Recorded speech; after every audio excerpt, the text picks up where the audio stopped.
Good morning, Australia. Good afternoon or good evening, United States. And if you're in Europe, you're probably not going to catch this live because it's probably some ungodly hour over there. But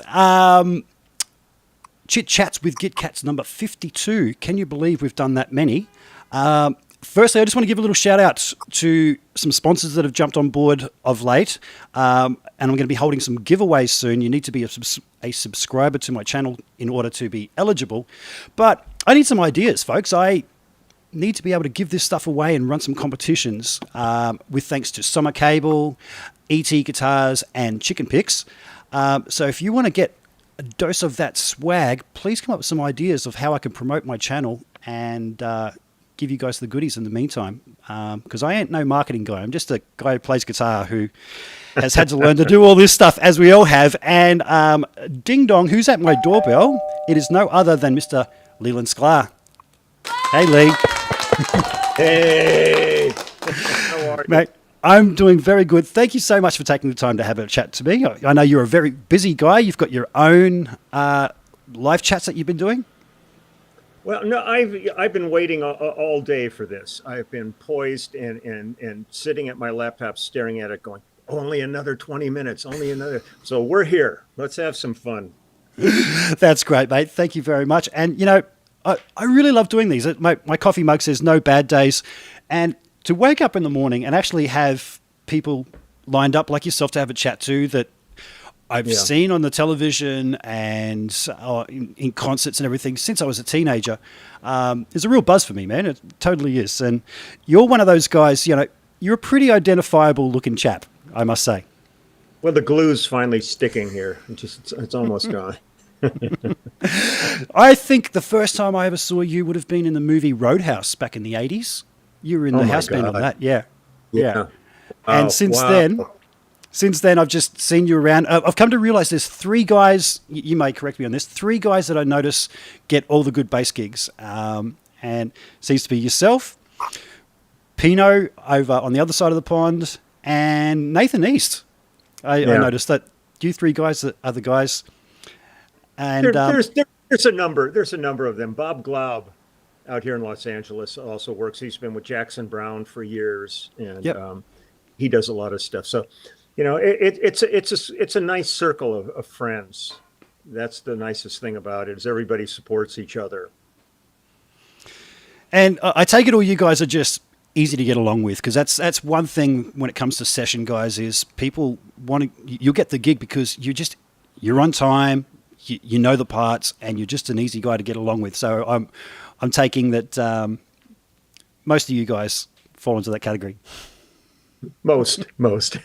I mean, it's a profession. You want to treat it professionally, and so you are on time and you're prepared. You know, it's like we always say, like if a session starts at 10 in the morning, if you're there at 9:30, you're late. You're good Boy Scout. Always be prepared. Now, have you just froze? Oh, there you are. You're back. Sorry. Yeah, your image froze for me too. It's one of these things that, you know, you get there on time, you set up, you're ready to go. And so when the 10 o'clock downbeat comes, you're prepared, you're tuned, you've gone through. If there's any kind of music to look at, you've looked at it just to see whether or not there's any things that are going to scare the crap out of you in there, and you better, you know, check out. So, but it's a profession, and you treat it professionally. As much joy as it brings.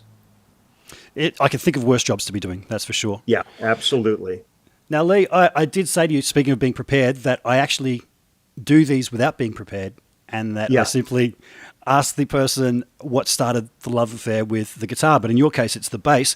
I'm going to ask you that question, cut to you, and I'm going to go open that door that's right over there because I've just realized that the sun has come out and it's going to be very hot. So I'll be back in just a second as I throw to you and ask what started the love affair with the bass guitar for you. Okay. When I was a little kid, I started studying classical piano when I was 5 years old. I became enamored with piano, and I studied piano up till I was 12 years old, went into junior high school, assuming I would be the piano player. You know, I was accomplished at it, and the music teacher, his name was Ted Lynn, he said to me, he said, we have a lot of kids that play piano. We need a string bass player. And he pulled out an old K upright out of the back room, put it in my hands, held it up, plucked one note on it, felt that vibration run through it. And I looked at him, I said, I'll do it. Wow. And at that point, I was kind of burned out with piano at that point. So piano became like a dominant factor for me. I mean, bass became the dominant instrument, and I just kept at it. The only thing that was a drag was when I started joining bands. You were sitting there bleeding trying to keep up with the drummers and the guitar players with their amps. So finally, when I was about 15, I think, my father took me to a music store and I got my first amp in electric bass. I got a St. George amp and a Melody bass. Wow. And that changed everything for me because suddenly I was in contention with the other guys in the band. Wasn't, sitting there flogging myself all night long trying to, be heard. That would hurt. I've never really looked back, but I never really anticipated that I was going to have a career at this when by the late 60s, I was always in bands, but I was pursuing other things in my life because it just seemed like music would be one of those things that was not remote, but just one of those things that would be a real hard world to break into. And overnight, everything in my life changed when I ended up meeting this guy who was in town named James Taylor, who had just come back from England and was getting ready to do a gig at the Troubadour here in Los Angeles, and they needed a bass player. And I had met him at a rehearsal with a band I was in, and he came and hung out. And my life was forever changed at that point. And what age were you at then? Probably 19, maybe. Yeah. About 19, 20, right in there somewhere. So probably 20. Were you playing gigs before then? Yeah, sometimes I was in 4 or 5 bands at a time, but nothing that would have ever gotten any attention. Just local bands playing bars and parties and fraternity parties and things like that. But and I had only been in the recording studio one time before starting with James, and that was the band I was in called Wolfgang. He was friends with. It was complicated. We had a drummer in the band named Bugs Pemberton, who was in a group called Jackie Lomax and the Undertakers in London, who were kind of rivals of the Beatles at the time. Oh, really? And Bugs moved to Los Angeles, and he had a friend named John Fishbeck, who owns Crystal Recording Studios in L.A., and he did all of the early Stevie Wonder records, like Songs in the Key of Life, and so. And he would come and hang out at our rehearsals. And at one rehearsal, he brought James with him because they were friends and James had just come back to town. But when I was in Wolfgang, we ended up going in the studio and cutting some demos. And that was my entire studio experience up to that point. And then I met James, and all of a sudden, he became like one of the biggest things in the world. A whole new trend in music began here on the West Coast. And we were in the thick of it. And all of a sudden, I was working every day in the studio trying to learn how to do it. It was pretty insane. So when you first met James, was there that immediate, man, this guy's got it? Did you know that straight away? Yeah. Yeah, you knew immediately. As soon as he sat down, he said, we said, play us some of your songs. And he sat down and had a guitar with him and played. And we all just kind of looked at each other and went, holy crap. This guy's really good. And it was fortunate because of that meeting, because when he got offered his gig at the Troubadour, they had Danny Korchmar on guitar and Russ Kunkel on drums and Carole King playing piano, but they didn't have a bass player. And James told Peter Asher, who was managing him and producing him at that time, he said he had met this guy at a rehearsal and thought he would be the perfect guy for it. And they tracked me down. And I really thought I was going to play one gig with the guy, and then that was it. And it basically turned into the rest of my life. Wow. So you just don't know. Man, you never say no. I mean, that's one thing I can put out as words of wisdom is, man, if an opportunity comes along to do something, you never know what's going to happen. So go do it. And odds are it may not do anything, but it could be a life changer. Yeah. Yep. Now, you mentioned James as being the Kickstarter of it all. Yeah. It's been recently that I've seen a few clips and just really noticed as a guitar player, his finger picking, man, it's great. He's unbelievable. And that's one of the things. He's probably one of the most underrated guitarists. I mean, his style, like whenever I was working with other people like Clint Black or so many of the musicians, the Steve Warners, all these guys, Vince Gill, all they talk about is James's guitar playing. It's one of these things that the guy has abilities in all these areas as a singer, as a writer, and all that, that you don't really quite realize how great he is at that thing. But it's a hard style to cop. In the same way with Phil Collins. I mean, everybody thinks of Phil as a songwriter and the front guy and all that, but his skill as a drummer is incredible. But that's not what people normally think of, or they think that he was the drummer in Genesis and that was it. But he's one of the best drummers I've ever worked with too. So these guys are, they're pretty powerful forces. Absolutely. On many levels. Yep. So when you started with James, did you start getting requests from other people immediately to come and play on other sessions, or? Yeah, well, the thing that was amazing, and all of us talk about this, the core of guys who were around at that period that were involved, was we owe so much to Peter Asher, because one of the things with Peter was up until this point, when you look back at, if anybody's familiar with the Wrecking Crew, which was all of them, the LA musicians who worked through the 60s, none of them ever got album credit. So people would be listening to Frank Sinatra, the Mamas and the Papas, the Beach Boys, never realizing they were listening to the same musicians on all those records. Peter, when we started with James, insisted that our names appear on the albums.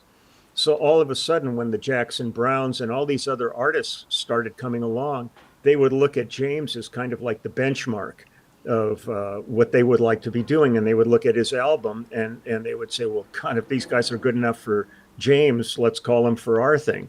And that really was what got our careers launched, I think, was the fact that we had album visibility as far as names go. And so people would track us down. I mean, we were all pretty easy to find. We were all, listed through the union and everything. Yeah. And the phone started ringing, and the next thing you know, we were doing, on an average of 3-4 sessions a day, 5-6 days a week for, over a decade. Wow! Of all that. I mean, it was a ferocious period of time work-wise in Los Angeles, yeah. And we were just fortunate that an opportunity became available, and we had the goods. Because a lot of times you might get an opportunity to do something, but you really don't have the chops or the taste or whatever's needed for that. Like your whole thing may be a whole other style of music. So we were lucky that it was like a perfect storm. Everything just kind of lined up perfectly for us, and we were off and running. It was amazing, and wow. Still at it. Yeah. And you said like 3 to 4 sessions a day. Do you forget what you've played on? Do you sometimes hear songs on the radio and go, that sounds like me. Did I play on that? Is that something that happens? No, well, the hardest part of everything, not a hard part. The most interesting thing has been during the course of this pandemic, as I started a YouTube channel, and I'm every day I'm either playing or going or reviewing songs that I've played on, and playing along with them or just discussing them, and so it for the first time in my life required me to go back into like things like AllMusic and these different in Wikipedia and actually looking at my career, because I never really gave it a thought. To me, it's all today and tomorrow. It's not then. But all of a sudden, I'm finding things. I go, I don't remember playing on that. And then I listen to it and I go, oh, God, I remember now. And I look at the notes and who was on the date. And I'm just going, oh, God, yeah, now I remember that. So it's been a real enlightening year for me to kind of have revisited my career. But there are times when you're in like a supermarket or someplace and you hear something and you kind of going, yeah, that's cool. And then you go, oh, crap, that's me. I remember that now. But one of the things that happens, too, is when we're recording, generally, I'm there for the rhythm section dates. So there's many times where I've finished a project and I'm gone. Then they bring in background singers, do string or whole, stuff. Or I never really heard the singer. I don't, was the artist wasn't there Sure. when we were recording. So I'll hear something and I'll kind of get into it, but I don't really recognize it because I didn't hear it completed originally. But then all of a sudden there's some familiarity in it, and then suddenly I go, God, that's that. I never heard it. So Yeah, right. it's pretty cool. It's actually pretty cool. So what is it about your own playing that you recognize that you go, hey, I think that's me? Well, I've got like little signature things I try to do when I'm working. I mean, it changes from genre to genre, so I can't, say I did the same thing on everything. But I've always been a song person. And the song is everything to me. I'm not a jam guy. Even I go to jams and stuff, but that's not really where my heart is. I really love songs. So when I'm doing it, when I'm doing a session, I'll listen to the song before we've started recording, and I try to figure what the thing wants from me. What can I do to contribute to this? And then I find my parts, and then I always try to like maybe find a little spot where I can throw kind of a little signature lick in or something like that. Yeah. And sometimes I'll hear something, and it's not till I hear like that lick that I realize that it was something that I did. Yeah. But there are other times where I'll hear stuff, and it's me, and I have no idea, because it's so different than from the first time I heard it. So you said that you're normally putting down the tracks at the start as part of the rhythm section, but then also that you're throwing in little bits and pieces. Do you find that hard to do if you don't know what the vocal is or what the actual star is at any point in a song? Are you just sort of taking a guess as to maybe this needs something here? Yeah, I mean, I would much prefer, even if the artist isn't there, if they had somebody coming in just to do a guide vocal. Because without the vocal, it's really just a track, and you don't know. And there's times where I've heard some things I've played on where I thought to myself, if I would have known that was going to be going on, I wouldn't have done that. But without guidance and now knowing the parameters that you're working in, you're kind of guessing. And I've been fortunate that my instincts have been pretty good throughout this whole 50 plus years of doing this. But there are times when I hear something and I kind of go, man, if I'd have known that was going to be the vocal on this, or this is what they were going to do, I would have probably approached it a little bit differently. But that's not your call. That's up to the producer and the artist, and how dedicated they are to the project. Yeah, yeah. So has there ever been any songs that have come your way and you've done the session and you're thinking, yeah, that was pretty ordinary, that have actually been surprisingly hits? Oh, yeah. And then there's other times, though, where you think this is going to be huge and it never gets released, ends up on a shelf and never even sees the light of day. So it can go both ways. But yeah, there's been times where I've done sessions and they seem kind of mundane. You kind of go, I mean, I give my 100% no matter what, because I always look at it as when the phone rings and you get the call for work, you have two options. You can either say, no, I don't want to do it, or say yes. And if you say yes, it comes with obligations, and you go in there and you give it your best performance, regardless of if you think it's the greatest thing you've ever heard or it's pretty mediocre or whatever, but Yep. you give it your best. But there have been times where I've worked on some projects and you kind of hear these songs and you kind of go, it doesn't hit you. It doesn't just go with you. And next thing you know, it's like the #1 record, or it's just won the Grammy or whatever. So I'm not a great judge of that. I'm a good judge of, to me, good performances. But sometimes a song will just hit people in a way that didn't hit me. Sure. So Well, it all comes down to taste, doesn't it? I mean, music is yeah, all about personal taste, and what you like, somebody else will think is rubbish. absolutely. I mean, Yeah. it's totally subjective. Life is so subjective. I always try to equate that. Like, you could go to an art museum and be standing next to somebody looking at a painting, and you're having the most incredible spiritual experience looking at this painting, and the person next to you's going, "What a piece of crap." you know I mean, it's just one of those things. But it's like it's always difficult. Like, I get a lot of guys that write to me and say, can you recommend a good bass? And I go, man, go try basses. I mean, what I have is good for me, but that wouldn't necessarily be good for you. And I kind of look back. A funny experience I had was I was doing an album, and I'm trying to remember his name now, and I'm just suddenly blanking on it. But he was the singer in the Hollies, the lead singer in the Oh yeah. Hollies. But we did, one of the tracks we did, they wanted to have myself and John Entwistle both playing on it. And I remember sitting in the studio with John, and he tried my bass and I tried his bass, and neither of us could play the other's instrument. His action was so low, and my action is high because I came from upright. And I mean, it was just a funny thing. We both looked at each other and laughed. We just went, man, I can't believe neither of us can get a sound out of the other's instrument. And then the minute we handed him back, it rocked. So it's all subjective. Absolutely. I can relate to that. I keep my action really low. Alan Clark. Alan Clark. Alan Clark? Yep. I think that was the singer's name. Yep. Sorry. It's all to do with how you touch the instrument, and you said you come from the upright background. I got a guitar over here, a beautiful Friedman Vintage S.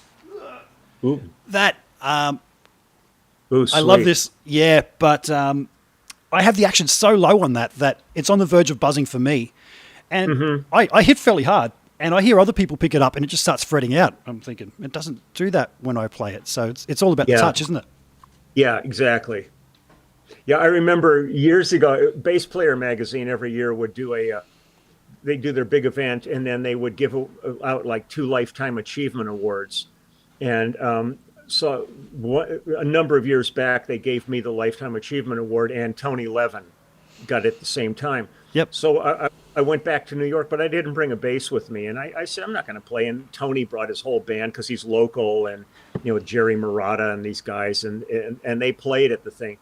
But Steve Bailey, they kept saying, why don't you at least come up and play, start status, do that. And I said, I don't have a bass. So they loaned me Stu Ham's bass. And it was probably the worst I've ever played, because Stu has all these incredible techniques of tapping and everything. His action is so low that I'm sitting up there going, I could not get a tone. And I'm sitting there thinking, holy crap, I just got a Lifetime Achievement Award, and I sound like a monkey that just got a bass, and it's sitting there flogging away on it, not knowing what this thing does. It was so embarrassing. I couldn't stand it. Yeah, I've actually seen footage of Steve Vai, and somebody's handed him a guitar live and said, play, and he's just looked, he said, no, because he'd have his real setup. Specific in his setups. Yeah, I bet. Now, just with the way things have changed, are you doing sessions from home now? Do you have a home studio, or do you? I don't have a home studio, and this was really weird. I had never up to this year recorded at home. I kind of used it. It's first off, would not be my preference for recording. I like recording with other people, not just sitting by myself. But I would tend to use when somebody would say, "Can we send you files? Can you do something?" I would use it as an excuse to have a social life. So I would call friends of mine that had studios, and I'd say, how about if we get together and we do the space part, and then I'll take you out for pizza and we'd hang out and stuff. So it was great. But with the advent of COVID, needless to say, all of a sudden we weren't seeing each other and nobody was getting together. A friend of mine named Gussie Miller contacted me, and he and some friends were going to do a cover of Easy Lover, Phil Collins. And they said, we'd love you to play on it. And I said, well, I'm not set up recording. I don't have anything here at home. And next thing I know, he had friends at SSL. So they sent me an SSL 2+ interface. And then I contacted Steve Postel, who's one of the members of our band, The Immediate Family. And he gave me a over the phone tutorial of GarageBand, because really that was all I needed. I didn't need Logic or anything like that. It's just to do bass. So I dialed in GarageBand and ended up doing the track for them. And then I just did a thing for the Grammy premiere show with my friend Cheche Alara. I just did tracks for Julian Lennon, and I'm doing some stuff for Ian Pace from Deep Purple, and so I've had all these guys sending me tracks, and I'm not doing a ton of it because I'm really busy doing a whole bunch of things, so I haven't really opened the door to home recording. But a lot of friends have been contacting me, and I did like a track for Joe Williams on his new album from Toto, and all that stuff seems to be working. Everybody's really happy, and I've heard the finished products, and everything seems to be working. And I'm going totally flat. I'm not doing any effects or anything like that, just giving them straight ahead bass parts. And what I usually do, since we're not together, is I'll do maybe 4 or 5 passes, and I send them a whole bunch of passes so that they can, if they want to do any kind of cutting, I try to like do one maybe simple and one with some more movement, and give them a few options, which are things if we were in the studio we could discuss on the spot and take care of, and it would be nothing. But all of a sudden, you know, you're shooting files back and forth and stuff like that. So I try to initially give them as many options as possible, and I've enjoyed it. But it was just nothing I ever really had a hunger for, because I really enjoyed going over to friends' houses if I was going to not be in the studio. Just to go over and be with somebody else, just to talk about the parts too. You know, just to, it's the connection with other players that makes music for me. It's not me sitting by myself. You know, I'm a band guy, and that's the way I think. Do you find yourself overly critical of your own playing? Like if you were left alone to just be tracking things yourself, things that people would normally go, man, that's perfect. Are you sitting there overanalyzing, going, oh, I can do better. Because I find that's a trap for myself. Yeah. I'm horrible. I'm just horrible. Yeah. I'm never satisfied with anything. I always go, oh, let me just do it one more time. And they're going, God, you know, it was perfect. And I go, yeah. I mean, we're all usually our own worst enemies. We're in the studio. Somebody would say, look, we're moving on to the next tune. We got it. We're happy. It's all great. Yeah. But you're sitting at home and you're just kind of going, oh, no, I could do a little bit better. And plus, I don't have my chops up enough to punch. So I've been trying to like do top to bottom performances. And sometimes you'll be going, oh, this is so good. And it took me a while to realize, well, shit, if I screw up the last verse, it's cool. I can just go in on another track and just do the last verse, and then they can go ahead and edit it together. But when it comes to performance, I'm real old school. I really, you know, it would be like somebody contacting me or even being on a session where they go, oh man, that chorus is great. We'll just cut and paste it. And I go, no, man, the next chorus needs to do something. It needs to grow. It needs to have some. So, but you know, I always look at it and I go, look, when I walk out the door, I want to be happy. But when I walk out the door, if you suddenly just go, no, let's just cut and paste it, it's fine. That's your prerogative. It's your project. So I just want to feel I've done my best that I can do, and whatever gets done with it afterwards, that's their call. Yep, I totally hear you there on not wanting to copy and paste, because especially from the bass perspective, and I'm not a bass player, I'm a guitar player, but I do know that the note length, variance in the note length has so much effect on the feel of the song. So I'm guessing that when you're saying copy and paste, that you're probably thinking something like the second verse, that I need to hold those notes just a little bit longer to add a bit more tension or something. Is that what you're thinking? Yeah, well, it's a lot of things. It's also not only just the length of a note, but the first chorus might kick in, but you want like maybe a slightly busier second chorus where it really takes some, or that second chorus might be leading into a bridge, and you want to set it up better, because it's a whole other vibe that you're not going from chorus to verse, you're going from chorus to bridge. So, but there's just a lot of people that they just look at it all as little segments, you know, and let's just put all these in order and it's all fine. But I'm far more anal about how I like to approach things. So I would just like to be in a position to leave having done my best performance. But once I walk out the door, they can do whatever they want with it, because they own it at that point. It's theirs. And sure. Yep. Yeah. So is there one particular genre that you sometimes get asked to do and people think that you're comfortable with, that you kind of go, oh man, I've shown you all I've got when it comes to that? Like I can't play country. I can't play jazz. I'm a rock and roll guitar player. I might know a couple of licks, but I know that a genuine country or jazz player would just be looking straight through me going, oh, those little cliches, huh? Nice try. Yeah. Is there something for you that you go, okay, I'm going to fake this one? Well, probably the one genre that I might feel that way a little bit because I hardly ever get to play it, and every once in a while you'll be doing a session and they'll go, let's do this reggae, and I can fake reggae, but it's not like Sly and Robbie, the guys who wrote the book on bass and drums, and that there's a very there's incredibly not specific, but there's a thing about reggae bass and drums that to me is so intoxicating, and I know enough about it to fake my way through a session. But it's not something that you live and breathe, which those guys really had that stuff down. So my I kind of go, oh, here we go, kind of thing. I'm not thrilled about it, but I don't let anybody know that, and generally when I've done it, they're all really happy because very few people really understand. It's not like I was suddenly flown to Jamaica and thrown in a situation of having to do a reggae album with guys that's all they've ever played. They might look at me and go, wanker, kind of thing. But most of them, I know enough about most genres where I can go in and I'm pretty confident in them because I've just done enough of all kinds of different things that I can kind of assimilate into whatever I've got to do. Yeah. If I really felt uncomfortable, I would probably say no to the date if I knew that that's what it was going to be. And I thought, I'm not the right guy.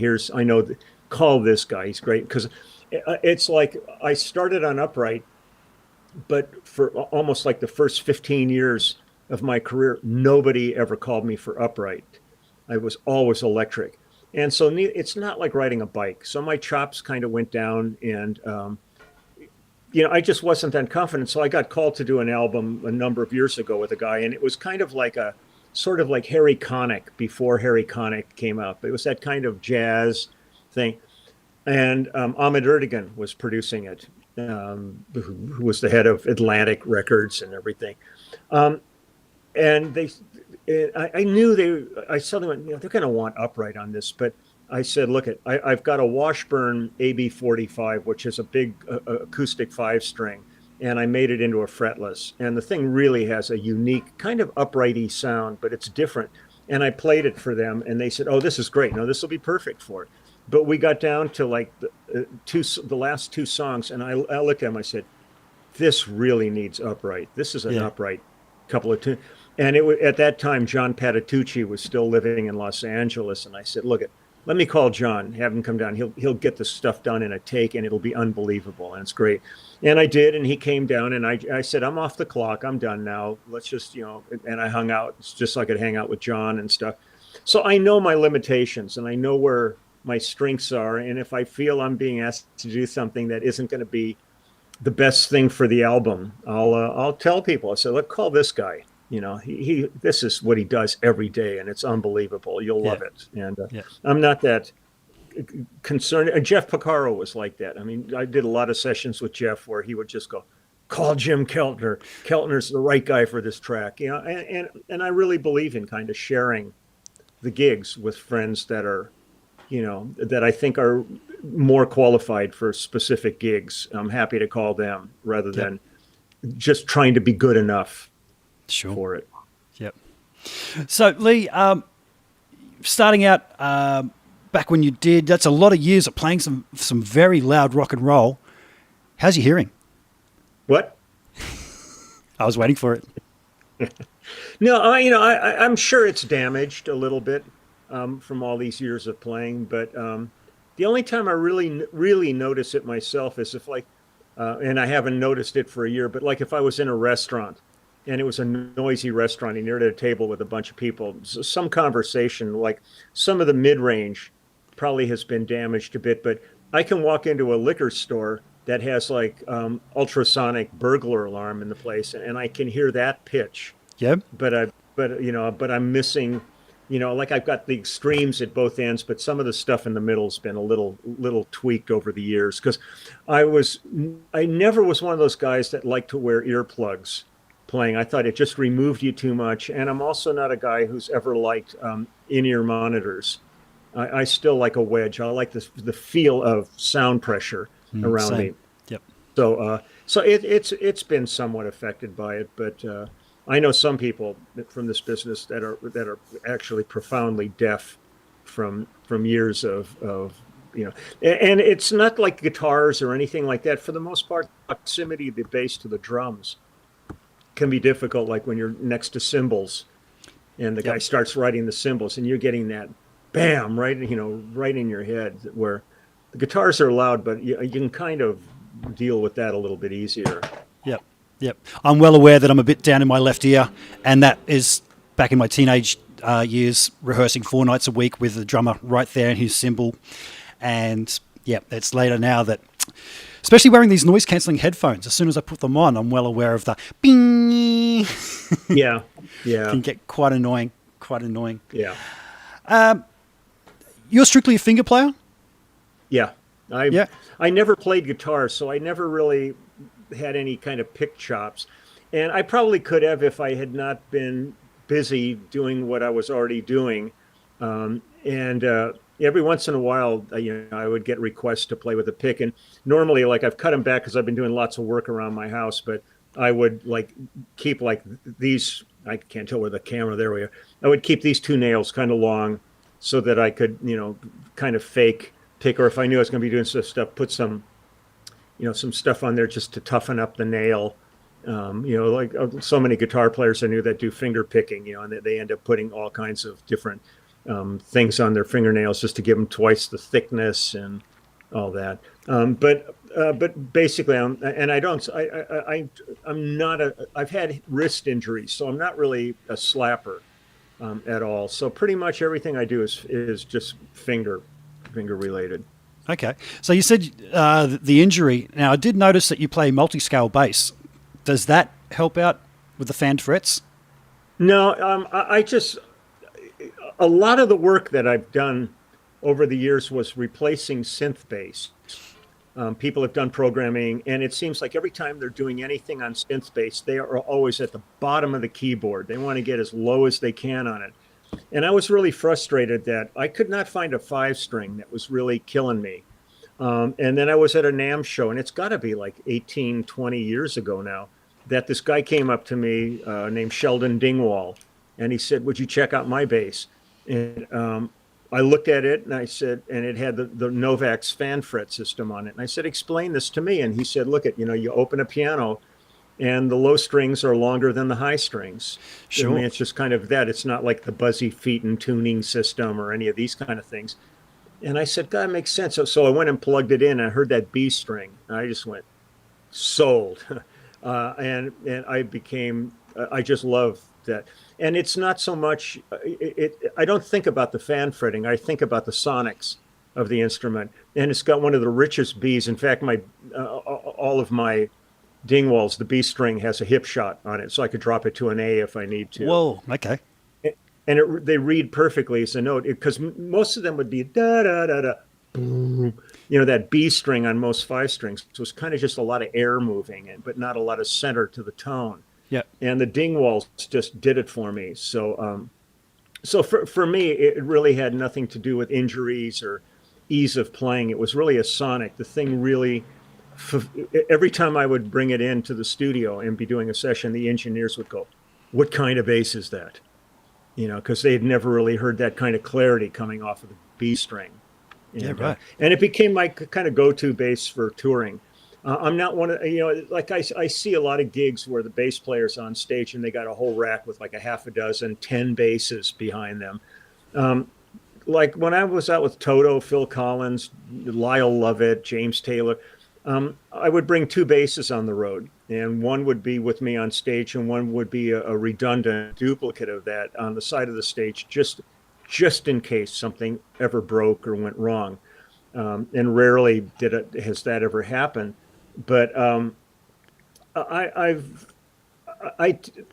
talked to like sound engineers about this, and they just love that aspect of it, where I went, let's get a great tone, and you can center everything around that on stage, rather than me bringing out all these different instruments and you got to have different channels and re-EQ and all this stuff.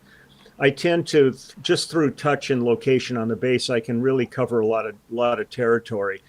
And on all my basses, I put mandolin frets on them, which is the Oh, really? smallest fret wire. Yeah, it's the smallest fret wire you can get. So even if I'm doing a song that was fretless on the recording, if I ease up my playing and maybe have like a little pitch shift or something on that, it can sound like I'm playing a fretless on stage, even if it's fretted. Wow. Um, so I tend to use like one bass for the whole show, and uh, and I use the five because I figure if I have one note in the show that requires an E flat, Yeah. then I'm going to have a five string for the whole show. But when I play a five string, I approach a five string as though it's a four string and it has that extra bottom if I need it. So my parts don't change. Where I see a lot of guys, the minute they have a five string, they're dropping half their parts an octave to be down really low.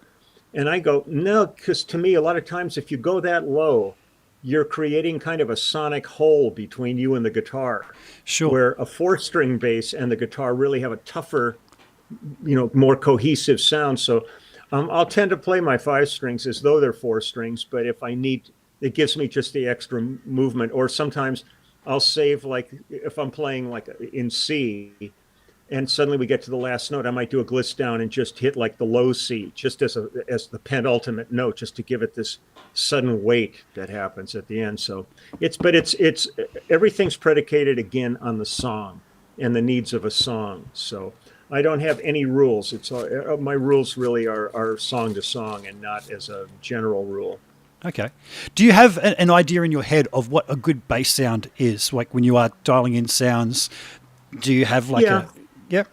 Can you describe what that is? I think I really know what sound I really look for, and I kind of dial in a very similar sound on. I've got like about five basses that kind of cover my whole life, and I get a pretty similar tone out of all of them. I like a really rich, fat bass sound, but just with enough top end for clarity on it. But I don't like a lot of fret noise or things. I'm not a scratchy bass. I like a really rich foundation for whatever you're working on, to give the other instruments just a great pad to Yep. sit on. I like the clarity and everything, and most of my basses are active. The ding walls and stuff, you can pop your volume switch and go from active to passive, however you. But I rarely use the passive switch. I kind of like the parameters that an active circuitry gives me.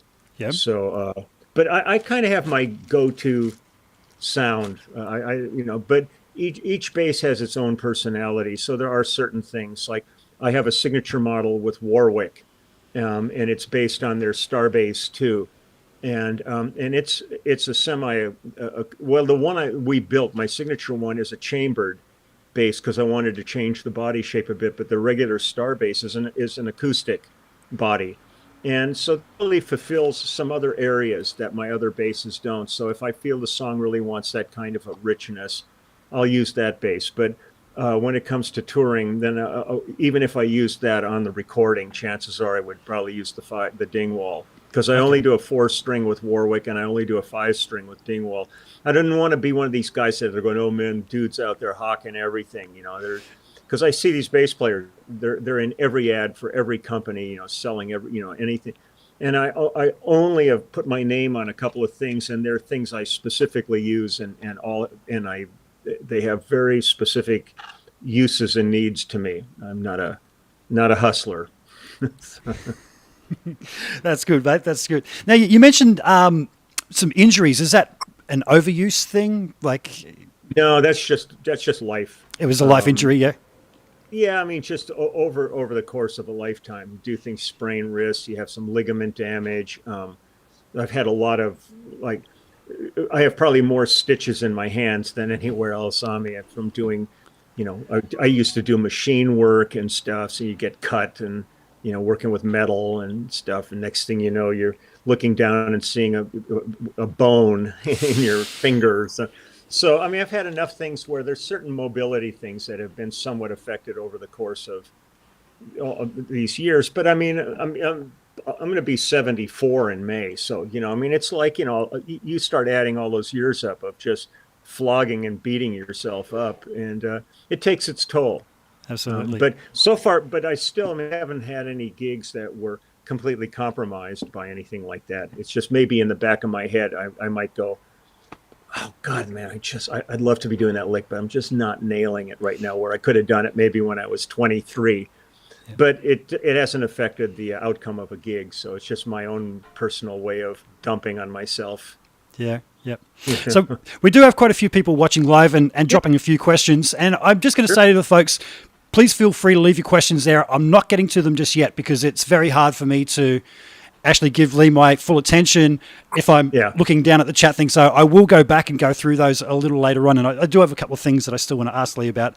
And one of them, Lee, is when I was at NAMM a couple of years ago now, I was sitting there checking out a piece of gear, and I had a set of headphones on, and I looked up and you were standing right in front of me, and I sort of looked at you and just went, Mr. Sklar, nice to meet you. Can I get a photo? And you were like, yeah, sure. And all I said was, can we do the thing? And you knew exactly what I was talking about. And yeah. How did that come about, man? Well, it's weird. And I never was one of these people who's running around giving everybody the finger. I mean, it's just weird. But now I've got a big coffee table book with 6,000 pictures in it of people like everybody from Charlie Watts to Phil Collins to James Taylor. I mean, you name it. But what happened was on our 2004 tour with Phil Collins, it was the first final farewell tour.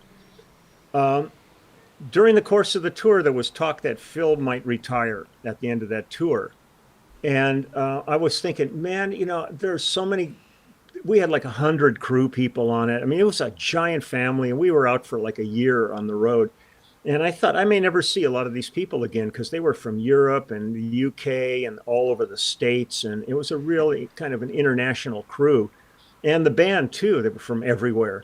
So they had hired a bass tech for me on the tour. Normally, I never had a tech on any tour. I would just do all my own gear out doing it. But this guy, Steve Winstead, his nickname was Chinner. He came in like ready. He was so overqualified and ready to work for me. And he said, "What do you need?" And I went, "I don't know, nothing. As far as I don't know."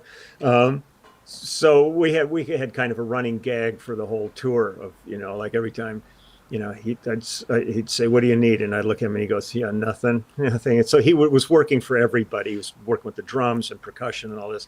Well, I thought I may not see a lot of these people at the end, so I'm going to put together a little photo album of the tour. And so I was going to take pictures of everybody's. The first guy I go up to is Chinner, and he's sitting at his laptop working. And I say, "Hey, Chinner, give me a smile." And he's working at his laptop, and he just kind of doesn't even look at me, just gives me the finger. And I look at the picture, and it's all in good fun. Yeah. And I looked at the picture, and I went, oh, this is actually pretty cool. So I went, got Phil, Tony Smith, his manager. I got everybody in the band, all the crew, the truck drivers, caterers, everybody. Had about 125, 130 pictures. Put it away for a couple of years. Then I went on the road with Toto. And I thought, God, those fingers, that was really fun. So I got Luke and everybody in the band and all the crew guys to do it. It got up to about 250 pictures at that point of people flipping me off. It took on a life of its own. And then all of a sudden, I would just go up to people and say, "Yeah, flip me off," and they were all over it. And I got like the Nokia Theater in Los Angeles. I got the entire theater to flip me off. I've got massive. I ended up, when I did my book, I had over 12,000 photographs of people giving me the finger. Wow! And we had to bring that down to 6,000 for the book. And the book is like this huge, high-end, real high-quality coffee table book that weighs like 6 pounds. It's a big, massive book, but the pictures are just so much fun. And I don't look at that as a pisser or anything like that. It's just everybody that did it was having fun, and it goes the whole gamut of people going like this to people going, yeah, it's the whole kind of, it's a reflection of humanity on it. So it was one of those things. But man, the NAMM show was fertile ground. I'd go there, and guys would come running up and give me the finger, and go, "Hey, I'm supposed to do this, aren't I?" And they would give me and I would go, cool. So it's been really fun. It's one of those things like you end up meeting people like, I was on a ship, and people like like Jeremy Irons, and people like that, actors like that, man, they were thrilled to do it. Wow. Penn and Teller, the magicians. Yeah. I've got Jerry of Ben and Jerry's ice cream. I mean, it's like you kind of name it. But I've also got like winos that I find on the street, people I meet on airplanes and in the airport, and just every day. It's a reflection of everyday life, and the commonality is all just get your finger. Yep. And so it turned into like people. There's an expectation with me, but it was nothing I ever did before Chinner flipped me off at the end of a tour. And Wow. he's the first picture in the book, and I tell the whole story in the book with the picture I took of him and say, this is where it started. Cool. And And where is the book still available? Where can folks get it? oh, absolutely. I ended up having. I mean, I've done this. I have a friend named his nickname is Blue, and he has an art publishing company. And we met at a party, and I told him about the idea, and he said, "Let's do it." And I had the time and all that. I've been self-published, and I've been doing all the shipping and everything myself on it, and all the signing and personalizing. But I went to do a website, and somebody had bought up lelandsklar.com and leesklar.com. I'm kind of going, screw this. I'm not going to pay somebody to have my name back. So Yep. if somebody wants to check the book out, you go to lelandsklar'sbeard.com. And on that website is the book. I also did T-shirts that have my beard on the front of them. So there's all these people walking around with my beard on the front of their shirts. And I was a graphic artist and painter in college, and now I've got a whole bunch of my stuff is available. We've done really high quality reproductions of that. So if lelandsklar'sbeard.com, and you can order the book there. And if you want it personalized, you just have to write down what you want, and it's $60 for the book, or $80 for a signed personalized book, and I mail Okay. it to you. I'm going to have to jump on that one myself, mate. That sounds It's like a great. great It's book. really fun. It's really, in fact, I shipped a book to New Zealand this morning, and one to Australia, and one to Spain. So I mean, it's kind of going everywhere. Cool. Cool. Now, you mentioned the Yeah. beard. At what Yeah. age did you start growing that? And have you ever It shaved it was off? not since I grew it. No? I when I was in high school. Well, first off, I was lucky. I come from a Russian Polish background, so you get that Eastern European thing. So I started kind of beginning to shave when I was about 12. There was enough beard, and the thing that was really great was I would grow like an iron jaw and beard and stuff when I was like 14. Where I could go play, like in the summer when we weren't in school, I would grow enough of a beard where I could go play in clubs that were like I would never be allowed in if they knew I was underage. Sure. But when I got my high school diploma in 1965, I said I'm done. I stopped shaving stuff, and I cut out this part at one point and just had big mutton chops and a big handlebar mustache. Yep. But then everything was too much work. So I kind of keep it cut where it's not getting in my strings when I'm playing. That's kind of my reference point for the length, is not playing and having it muting me and things like that. But it's been I mean, I've been married 50 years now, and my wife's never seen me clean shaven. Wow. When you It's a mentioned commitment. absolutely, absolutely. Now, when you've mentioned to people that you're a musician, you play, in well-known bands and stuff, do people immediately assume that you might be in ZZ Top? Well, I've always gotten that kind of stuff. I get ZZ Top or Oak Ridge Boys, or there's a few guys with beards. Now, that one of the funniest things was I've been involved with an organization called Canine Companions for Independence, which raises and places service dogs for people that need that. Now, last time we did our big auction fundraiser, I called a bunch of people. I called Sheryl Crow and Willie Nelson and Billy Gibbons and all kinds of people, and asked them if they could donate instruments to the thing for the auction. And they were all great, and they sent instruments. Well, I asked them each for an autographed picture that I could put with it, displayed and all that. Well, at that point, Billy Gibbons had left town for a tour in Europe.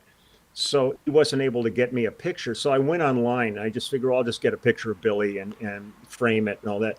So while I was doing that, I noticed there was an article about Dusty Hill, the bass player in ZZ Top. And I thought, I'll go check that out and take a look. So I'm reading the article about Dusty. And as I'm scrolling down, all of a sudden there's a picture, and it's my picture.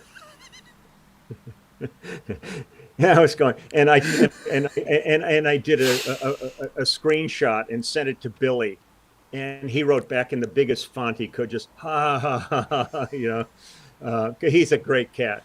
But yeah, I've always been like a massive ZZ fan, man. Live, their shows were so good, and just like the ultimate bar band kind of thing. So, but it was so funny when I'm reading this article, and all of a sudden there's a picture of me in Dusty Hill's article.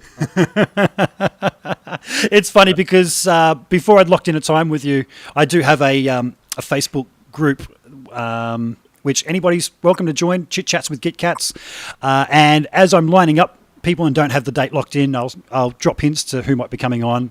And I mentioned that it's about time I showed our bass playing brothers some love, and that I reached out to one of the big guns, the bearded one, and I was just wondering how many people thought I was talking about Dusty.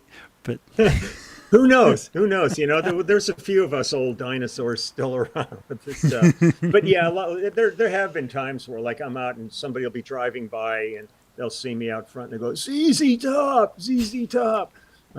Which is fine, man. The idea of being associated with those guys is, I love them. So, it's I look at it as with much respect. I did watch the documentary about them that just came out, and over 50 years together with the same lineup. Man, that's commitment. It really, well, that's the situation we're in with our band, the Immediate Family. Literally, we're in our 51st year of playing together, because we started as the Section, and then that ended. But it's Russ Kunkel and Danny Korchmar and myself who've been together since 1970, and then around 73, Waddy Wachtel started working with us, and he's in the band. And then about 16 years ago, I started working with Steve Postel, and he became a member of the group. But basically, the four of the five of us have been together for 50 plus years. And it's amazing. I mean, it's really amazing, the things that evolve within that kind of a relationship, because it's never been a bad one. We've never had words between us. We've never had fights. It's always been incredible amount of respect and admiration for each other, and we love hanging together. And it's really and so Danny ended up naming this group because it was the project of his that got us together. And he said, I'm going to call it the Immediate Family, because we really are our immediate family. Yep. Awesome. That's really cool. Now, Leland, when I was talking to Larry Mitchell last week, and Larry's actually watching, he's dropped a couple of really nice comments in the in the chat room. He actually said that he learnt more in the first week on tour with you than years of playing and having out with other musicians. Just your approach to professionalism, playing, rehearsing, and communication. Thank you, Lee.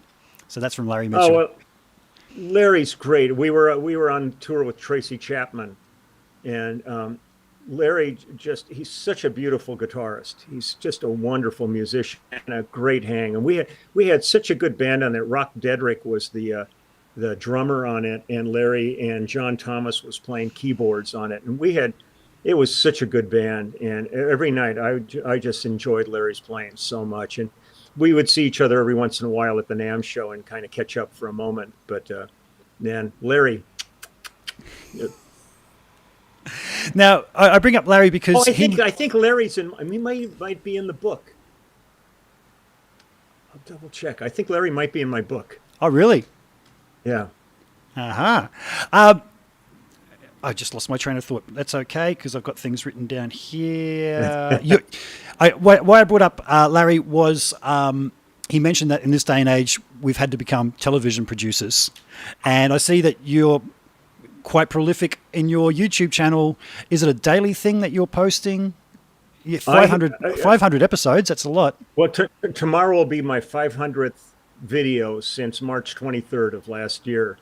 So just the other day, like 6 days ago, we celebrated the 1 year anniversary, and I had a little cupcake and a candle on it because I really look at my channel as a family. It's not like me and other people. We've really created a pretty remarkable group of people on this, and but sometimes I might put up 2 videos. So tomorrow's going to be my 500th video, and I haven't missed a day since the 23rd of March of last year. I mean, Wow. I wake up every day thinking about this but I don't spend time prepping. I just jump into it. I pick a song or a couple of songs, and I'll either play along. I've only done things on the channel that I've played on. I'm not just bringing random music in. There's only, I think, one song that I did on the channel that I didn't play on, and that's Rubber Band Man by the Spinners, because Bob Babbitt's bass part on that is such a stellar thing. I think I played along with it, showing his bass part. But for the most part, everything I've put up is something I've played on, and I'll either play along showing the bass parts, or I'll just sit and talk about the thing, and then we'll listen to it as a group. And twice a month, I do a live stream that goes for about 2.5 hours. So it's a chat window, and I'm just sitting there.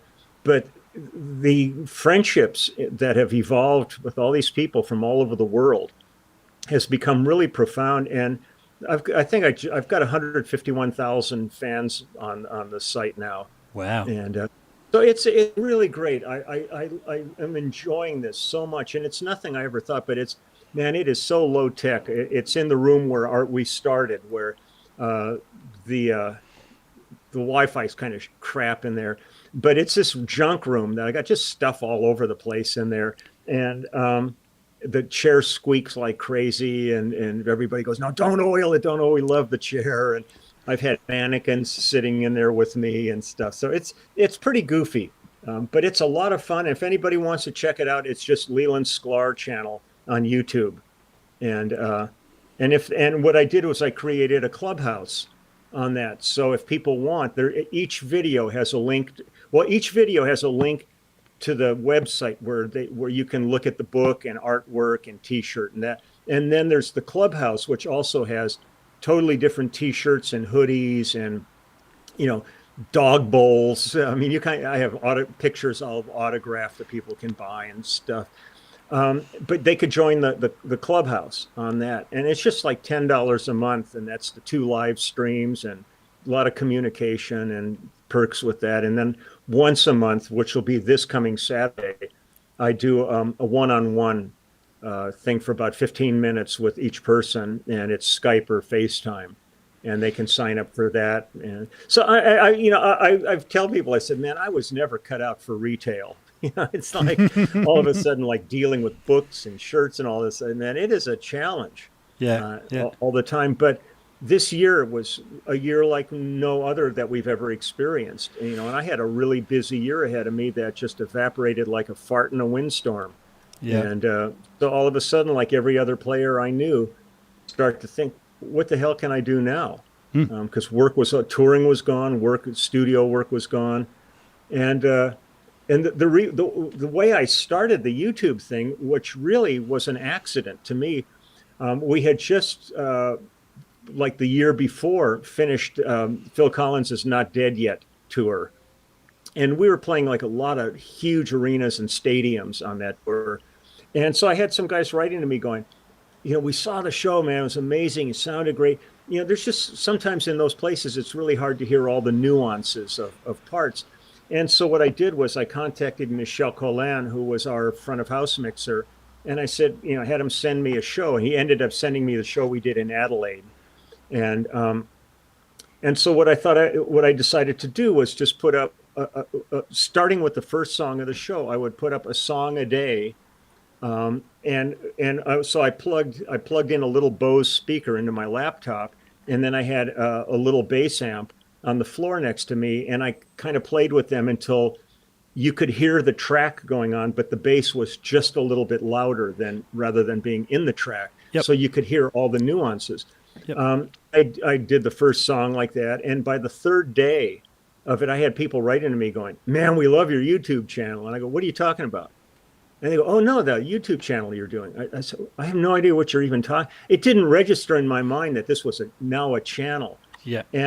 And so I went in every day and I did another song until I got almost to the only song I didn't do was "Take Me Home."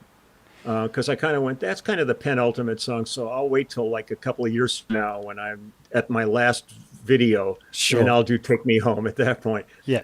But I got to the end of the show and I kind of went, Jesus, what am I going to do now? I'm really enjoying this. So I started to dig into the archives. So I pulled Yeah. out like, I did some songs from Spectrum with Billy Cobham that I did.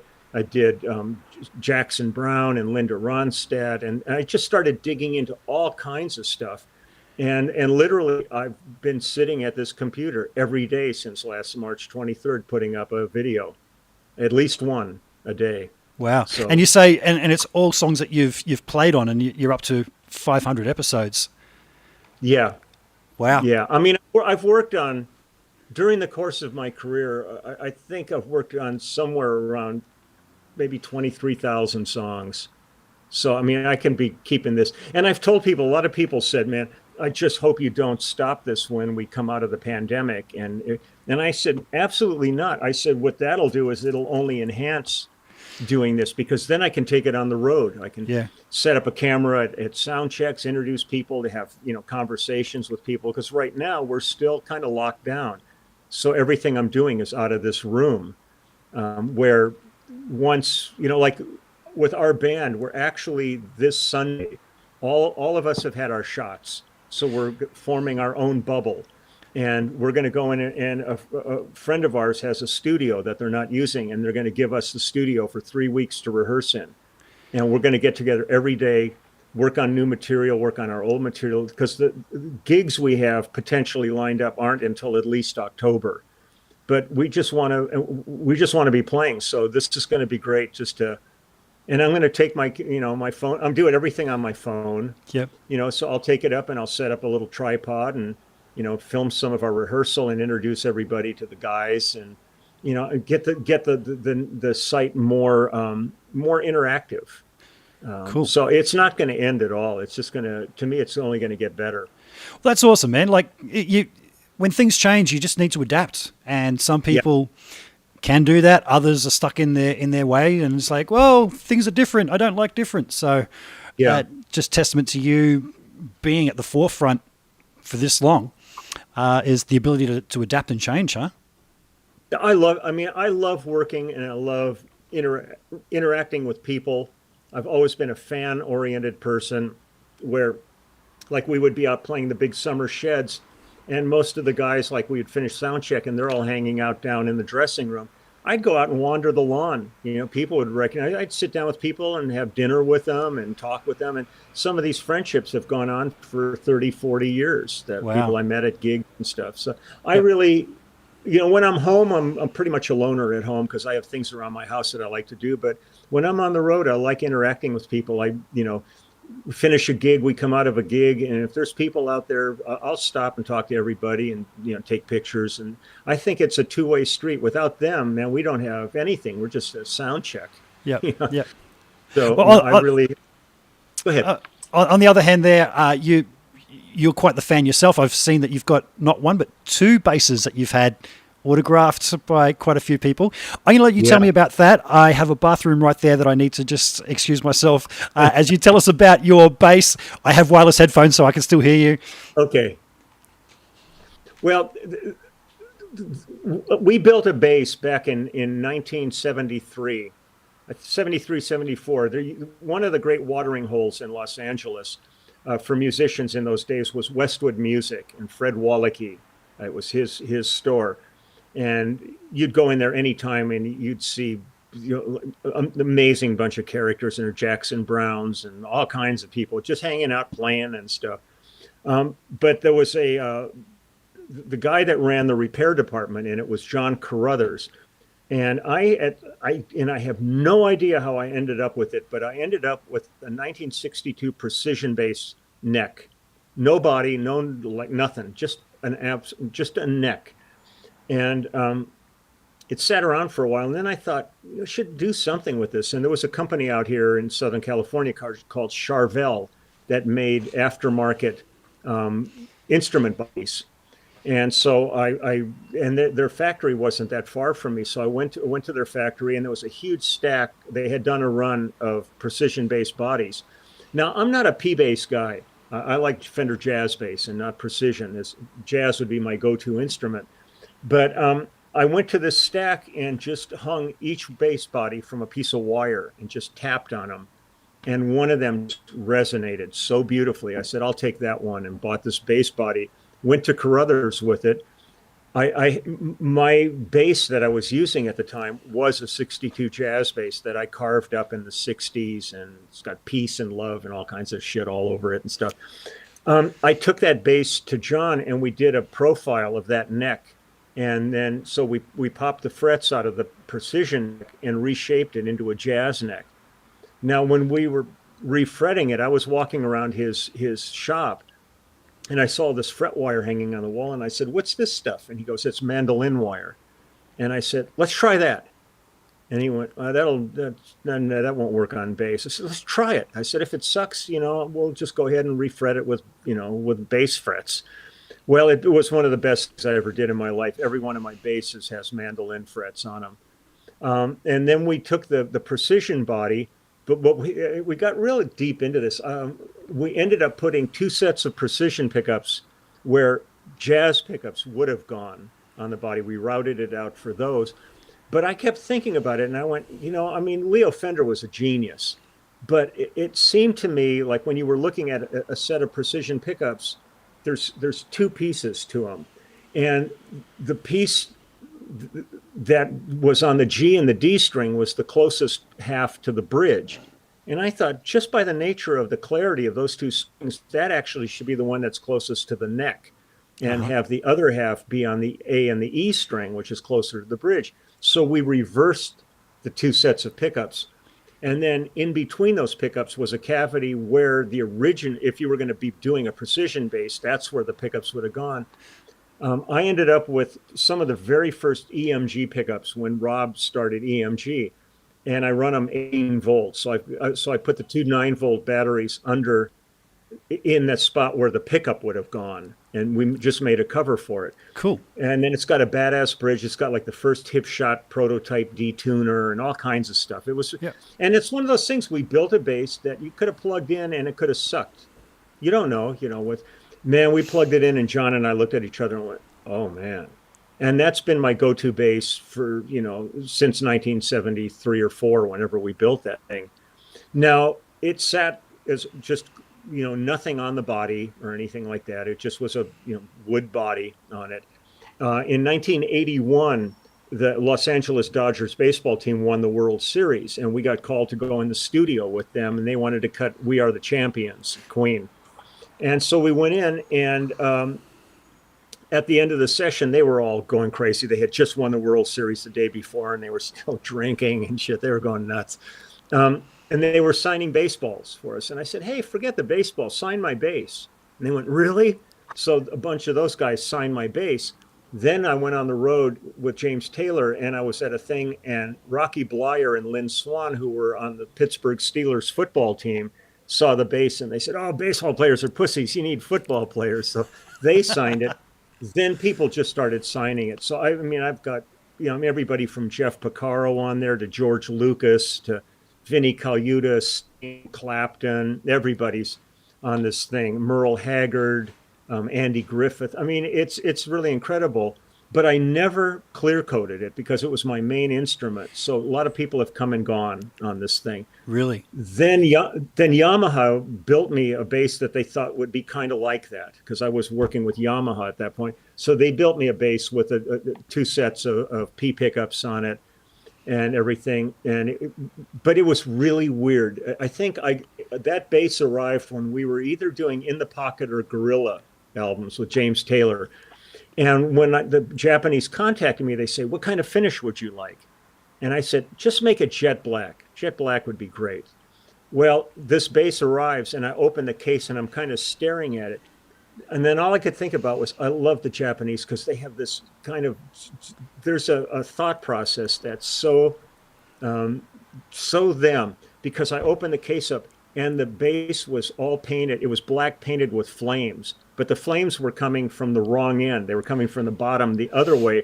And I'm sitting there going, why? And then I'm thinking, I said jet black, and they're going, jet engine, fire, flames. I mean, to me, that's probably what went on, Yeah, yeah. but it really looked funky. So I ended up sanding all of the flames off of it, and so then it looked funky. And so I went over to Yamaha, and they took the bass apart, just sprayed it black for me. Then I started carrying gold and silver metallic markers with me, so I would end up doing these gigs, and I thought. I was doing gigs with people like Bob Hope and Milton Berle and Debbie Reynolds and Mel Torme. I mean, you kind of name it. I have Barbara Streisand's on it, and Carol Kay signed that bass. And once the bass got really pretty full up, I took it back to Yamaha and we took it apart again and clear coated the body so that the signatures wouldn't rub off. So Yep.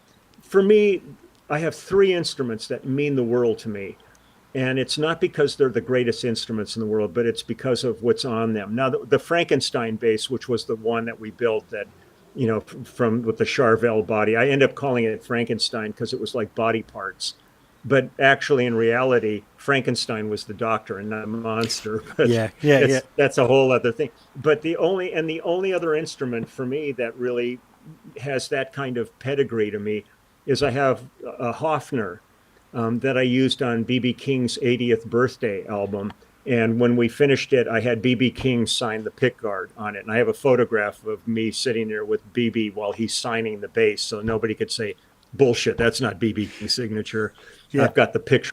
So, I mean, the thing that means the world to me is the people that have signed those basses, because those are all people I worked with and stuff. So there's a real emotional attachment on that level. But for the most part, they're basically all firewood. They're kindling. Yeah.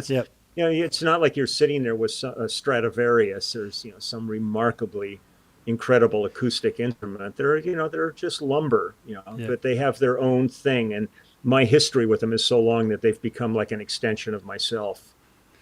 Man, you played with so many artists that I was going to ask you, what's the one artist that you look back on and think, yeah, I played with that person, so proud. But with a career like yours, that'd be impossible to do, wouldn't it?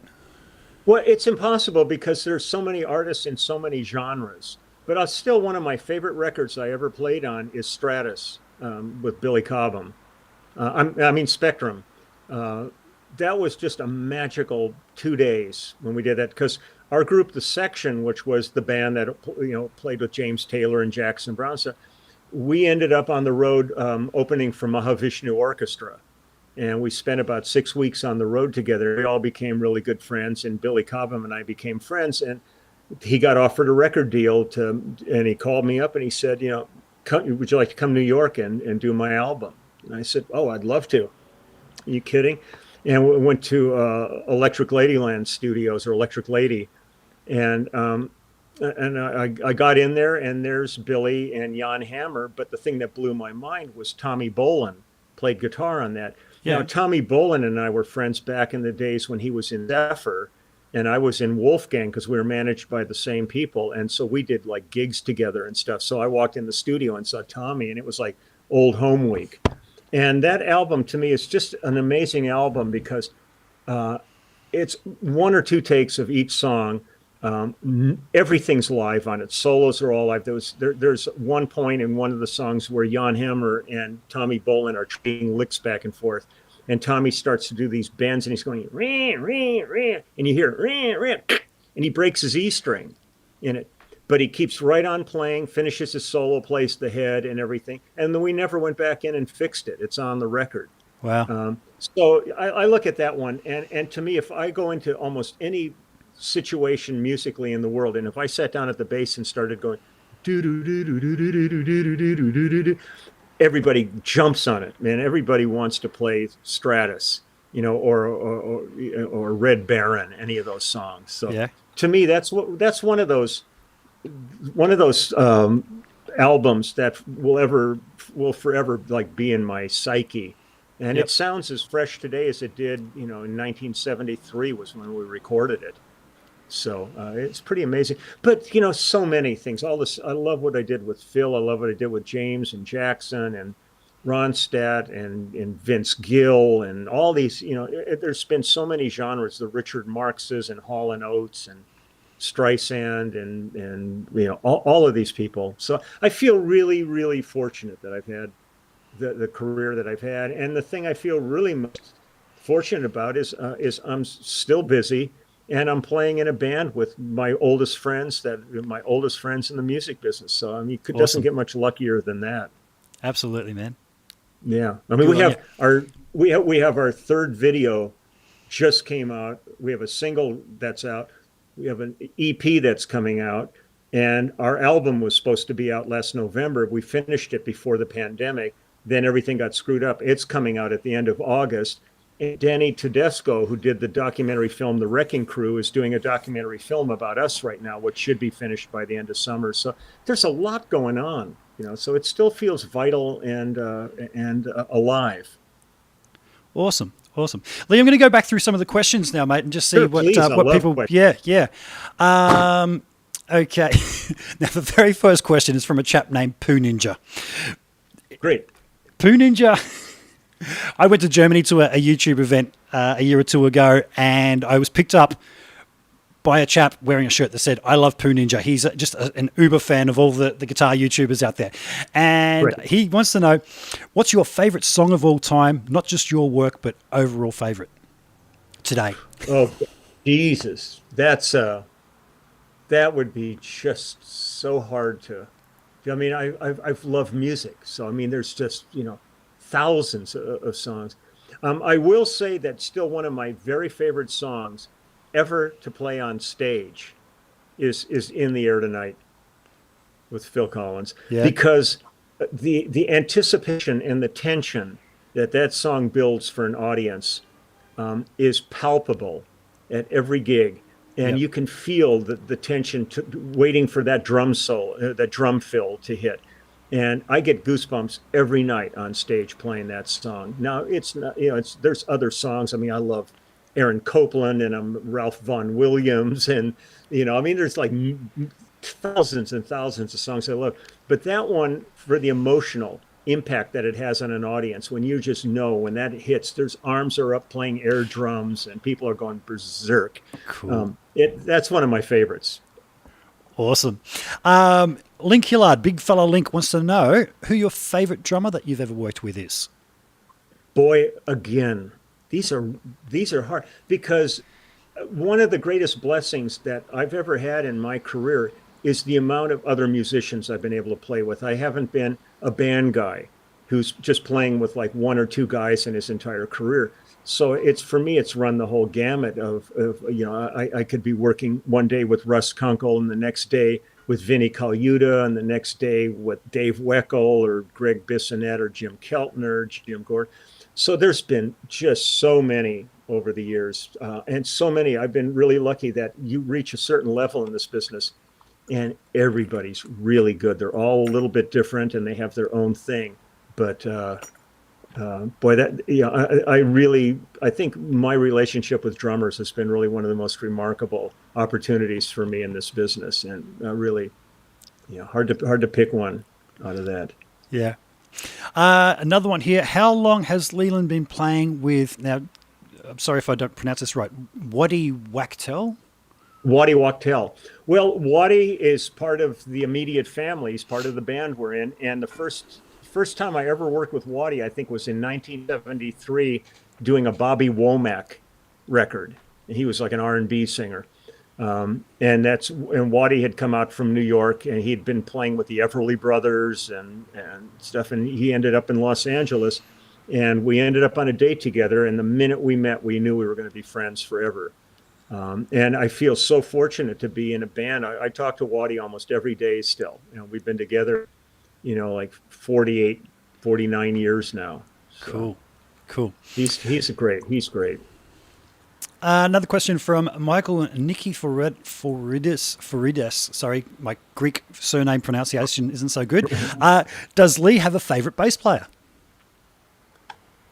God, again, when it gets down to these favorites, it's really so hard because also you're dealing in different genres. Because in jazz and stuff, I always love like Thelonious, Ray Brown and Charlie Mingus and stuff. But I still am a huge McCartney fan. I love Paul. A huge Pino fan. But there's all these guys, and there's a lot of bass players that people don't even know about. There was a guy named Bobby Leidick in Los Angeles. He's no longer with us, but he was the bass player and did all the Seals and Croft records.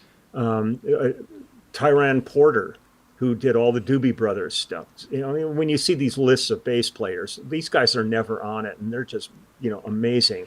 And certainly Jack Bruce and Entwistle and Chris Squire and all these guys are really wonderful. So you get into different genres, and there's guys that are really great in their specific genres too. So I'm like I've always been like fanboy. Yeah. I really dig other players and stuff. So it's like Anthony Jackson's and Victor Wooten and Edgar Myers. I mean, God, there's like so many of these guys that are just amazing. Yeah. So now you mentioned I hate being non-specific, but I really can't be specific because I really do adore all these players. You mentioned Seals and Croft just a second ago, and I'm just going through my comments here. And Louis Shelton, who produced most of that stuff, says, "Hi, Rick and Leland, enjoying your chat." And then a couple down, somebody says, "The real Louis." Yes, that is the real Louis. He's just lives around the corner here. And I did say hello to Lee from him before we went on air. I'm just going through the questions. There was a bunch of guys I knew from LA that moved to Australia. I used to work with a keyboard player named Larry Mahobarak for many years in Los Angeles. And he had some jingle accounts in Australia and finally left LA and he moved to Australia. And I think Leon Gare lives in Australia, and he was one of the major bass players, played on Doors records and stuff. Yep. And I think Joe Wisser lived there for a long time, and I did like Helen Reddy with him because I played on I Am Woman and all this stuff. So the chap that wrote that song, the chap that wrote I Am Woman lives on the Gold Coast here, co-wrote it, I should say. Just Ray Burton. Yep. Yeah, I have a lot of connections with Australia. There's a girl named Corinne Gibbons in Australia who I met her doing an album in Los Angeles where she was doing a kind of a tribute to the Carpenters. We were doing stuff, and she sounds a lot like Karen Carpenter, has that kind of a honey voice, but she's doing all kinds of like really incredible things for like women empowerment and stuff.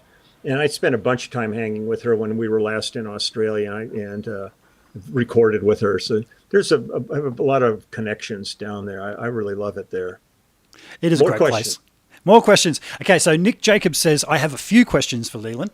So great. We'll see if he can get those in. No, he's only dropped a couple there. I am going to say, folks, I normally have a little icon that pops up in the corner with a like, subscribe, and all that. And I haven't, for some reason, that's not loading up today. So please like, subscribe, share, all that kind of thing. Nick wants to know, what is your favorite James Taylor song and why?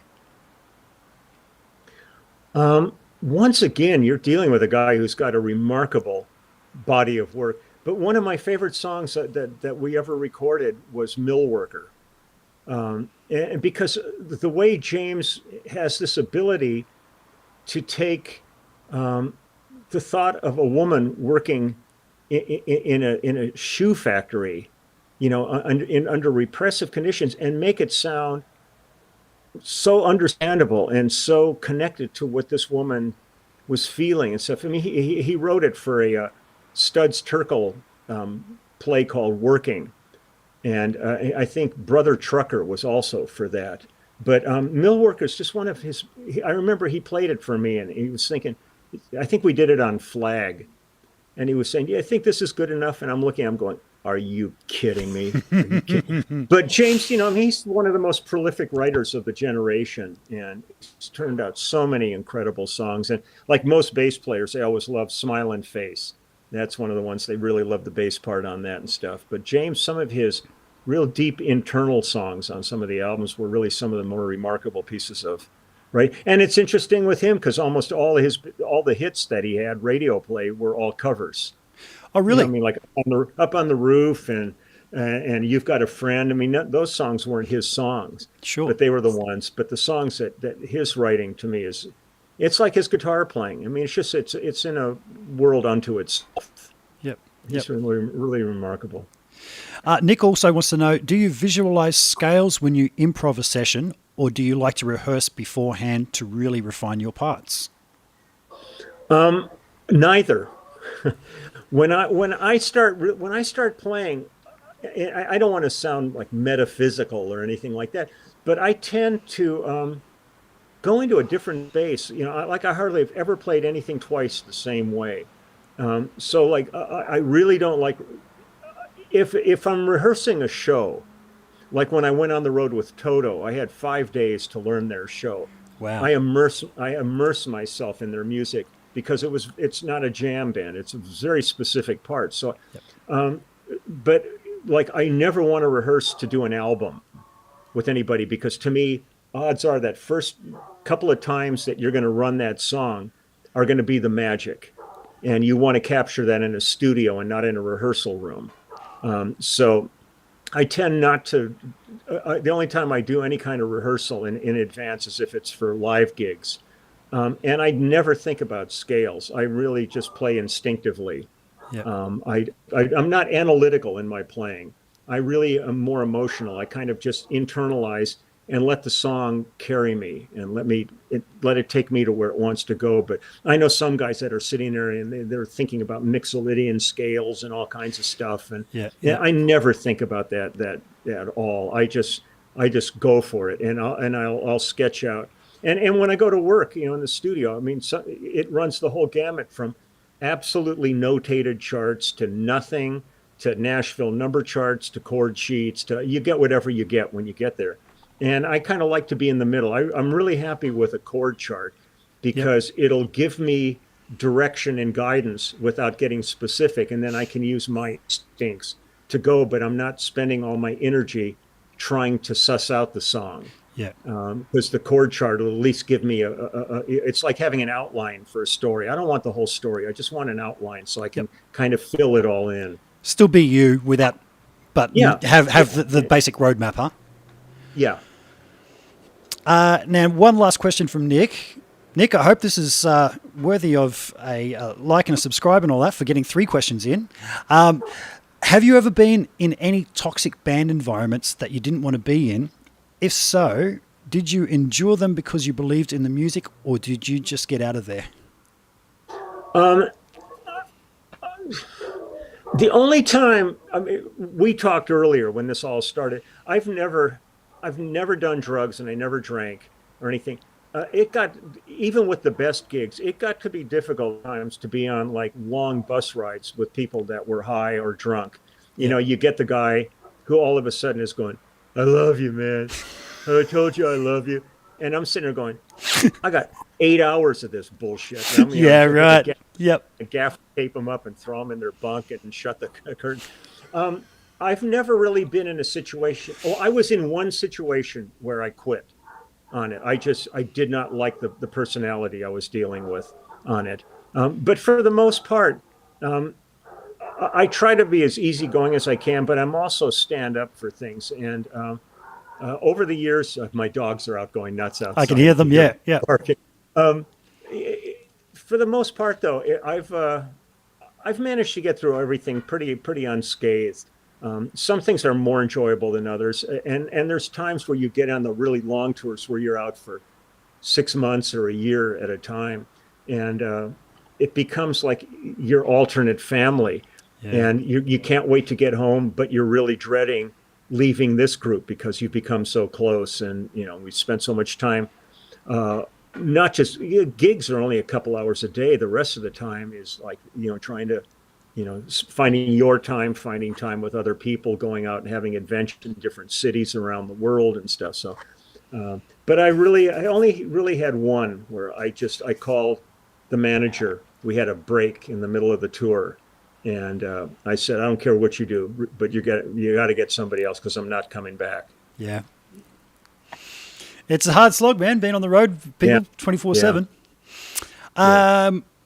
There's a question here. How did you find Rebecca Johnson from Australia? I ended up. I'm an insomniac, so I'm up usually really late at night. And having gotten so involved with YouTube, I've always loved YouTube, ever since I discovered it. But I was just going through it, and I saw one video of her, and I just went, "Are you kidding me?" And I started watching all her stuff, started writing to her and promoting her on my channel. I would talk about her all the time. And her band is so good, and she's got such a great vibe, and she's such a badass bass player and such a great singer, that we write to each other on a pretty regular basis. And we've been being supportive to each other during the pandemic and the shutdown of work. But she is a shining star for Australia to me. She is one badass musician. I just wrote her name down there. I'm going to have to reach out to her and get her on for a bit of a chat. Oh, you should, man. She is incredible. She's something special. Yeah. Man, speaking of Australians, I've seen you in the past. You've been very fond of Billy Thorpe and your time playing with him. Do you care to reflect on playing with Billy? It was fantastic. I got a call from a producer named Spencer Proffer, who had a studio called Pasha in Hollywood. And they contacted me, and he said that he was going to be doing an album, and he wanted to know if I'd be interested in working on it. And it was Billy's Children of the Sun album. And so I went down there, and I met Billy. I mean, it wasn't like I was going to go, do I want to do this or not? I mean, I was doing it. Ended up going there, meeting Billy, just went, this guy's incredible. I kind of boned up a bit on his history, for his childhood, entertainment, and all this stuff with the Aztecs and everything. When we did the album, oh God, don't let me forget. Oh crap! I'm just suddenly blanked on the drummer's name. Shit. I'll remember it and I'll throw it in. Yep. But we cut it as a trio.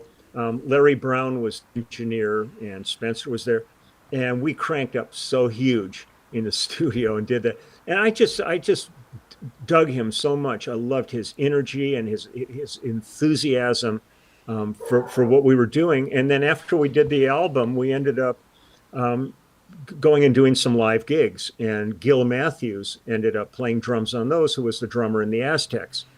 And I still talk to Gil.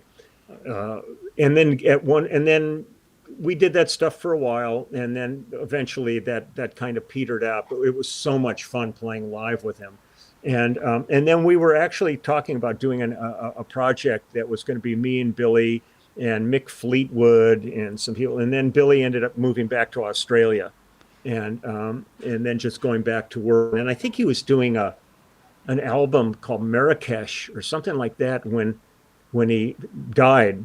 And I was so shocked when I heard he had passed away, because he's one of those guys that you think they're going to live forever because they have such a profound energy about them. But I loved it. I loved hooking up with Billy. It was pretty amazing. And cool. I still miss him. Still talk to his wife. We're friends on Facebook, and we've stayed in touch. Just speaking of Billy, I played, about 20 years ago now, I played guitar for a solo artist that was signed with Sony, and his manager was a chap named Michael Browning, who used to be AC/DC's manager back in the Bon Scott days. Oh, wow. And there was a TV series on at the time called Long Way to the Top. It was a history of Australian rock and roll, and he featured quite prominently in it. And I asked Michael something about it, how it was, talking about AC/DC, etc. And he said, man, I was a bit pissed off because they kept asking me about AC/DC, but that's not my proudest achievement. What is? And he said, man, I discovered rock and roll in Australia when I walked past a pub one day and saw this guy playing in there, and it was Billy Thorpe, and he just went, that is the future. Whatever that is that guy's doing there, that is the future. And he always said that was his most proudest achievement. And you'd think AC/DC are huge, but it just goes to show you that I love a monster. AC/DC too, man.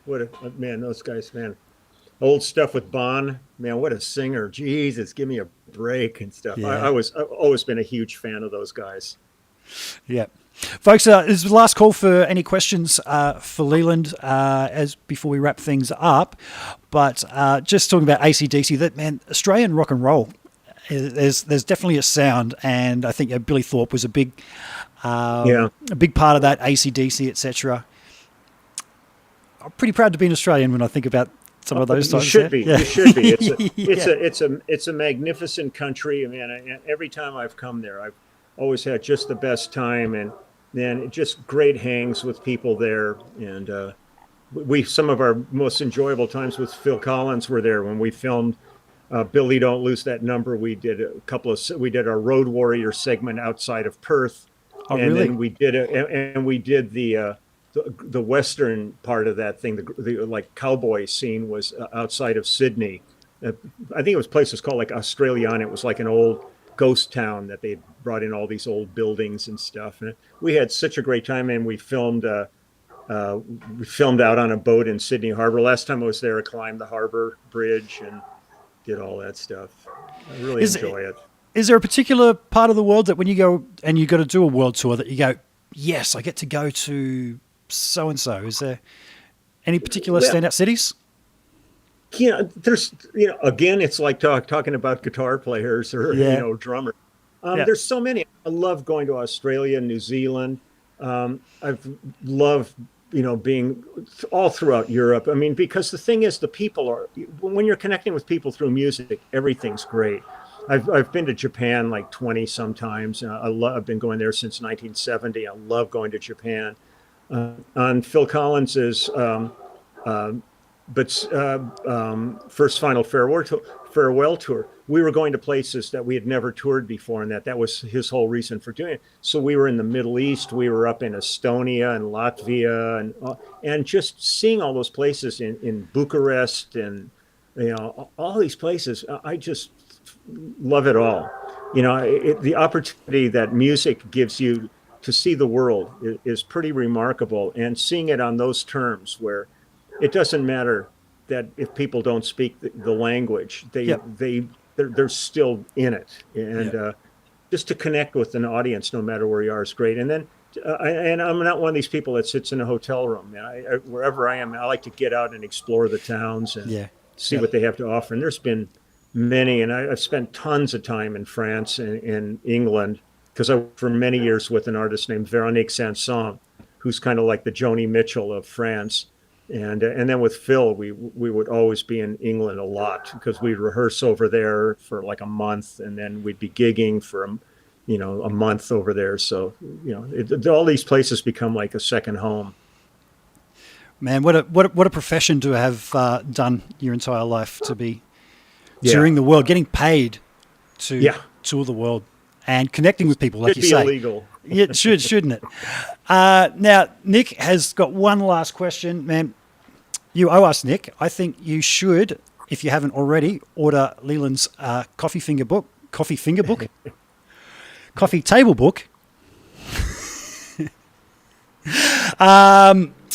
In order to get this one question in there.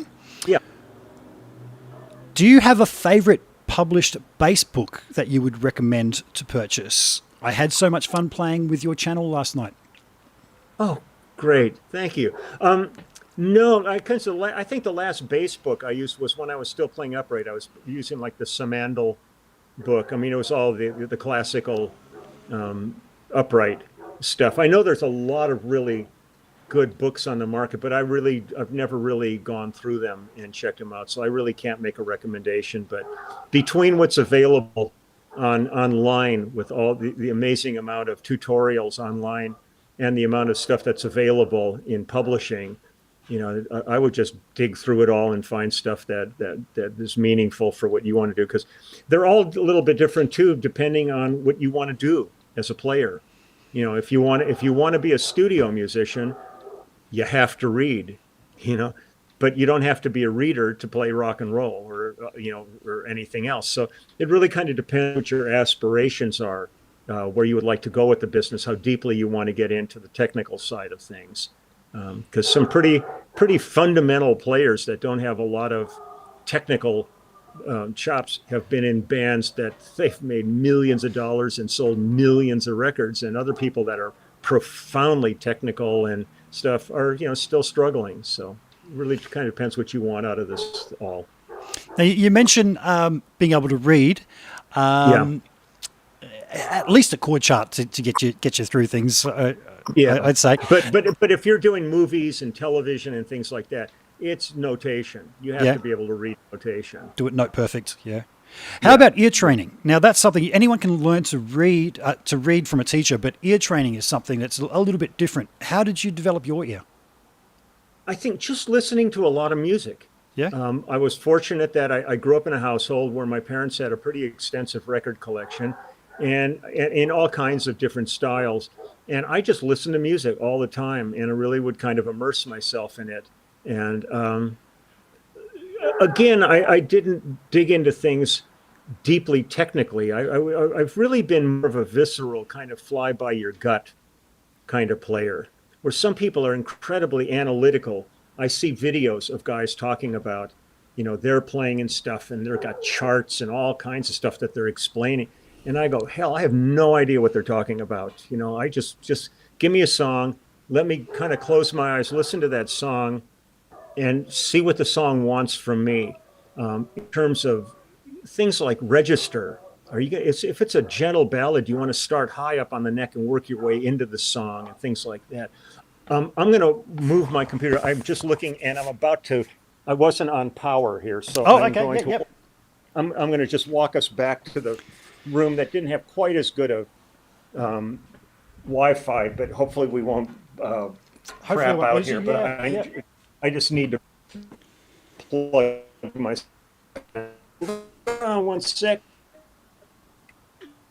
Close in and running. But there's so many. You froze up. Oh yeah, we're back. We're back. Oh, and Leah's gone. That's okay. That link still works if he wants to chime back in. If not, I'm going to change that screen because it says that I'm Leland Sklar, which I am not. I am Rick Hollis. Thank you. Hopefully Lee will call back in. I did lose him when he changed rooms, but what a dude. What a dude. Oh, and he's back. There he is. There he is. So, how much longer are we going to go, do you think? Mate, I'll round things up. I can round things up. No, but I'm not in a hurry. But I could move my power supply back to that other room if we want to talk longer. Man, I could keep talking with you for a while longer if you want to do that. Yeah, let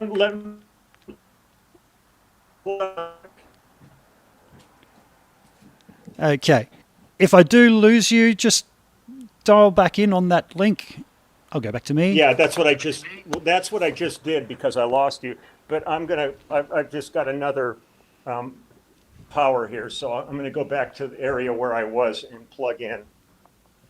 And, I got to say, it gets easier, doesn't it, doing these live things? I can remember it took me a good 20 episodes before I didn't freak out at the fact that I was talking live and that shit can happen. I can remember the first time I had something go down. Actually, the comfort zone for me was talking to Dave Friedman from Friedman Amplifiers, and I'm a big fan of his show with Mark Huzansky, Tone Talk. And I said to them beforehand, "Oh, you guys are going to have to cover me for the first 10 minutes or so, man, because I'm just going to be a rabbit in the headlights, just I'm talking live." Yeah. And they went, "Nah, man. People tune in for the train wreck. If things go wrong, that's why they want to tune in to see you live." And well, that's my YouTube channel.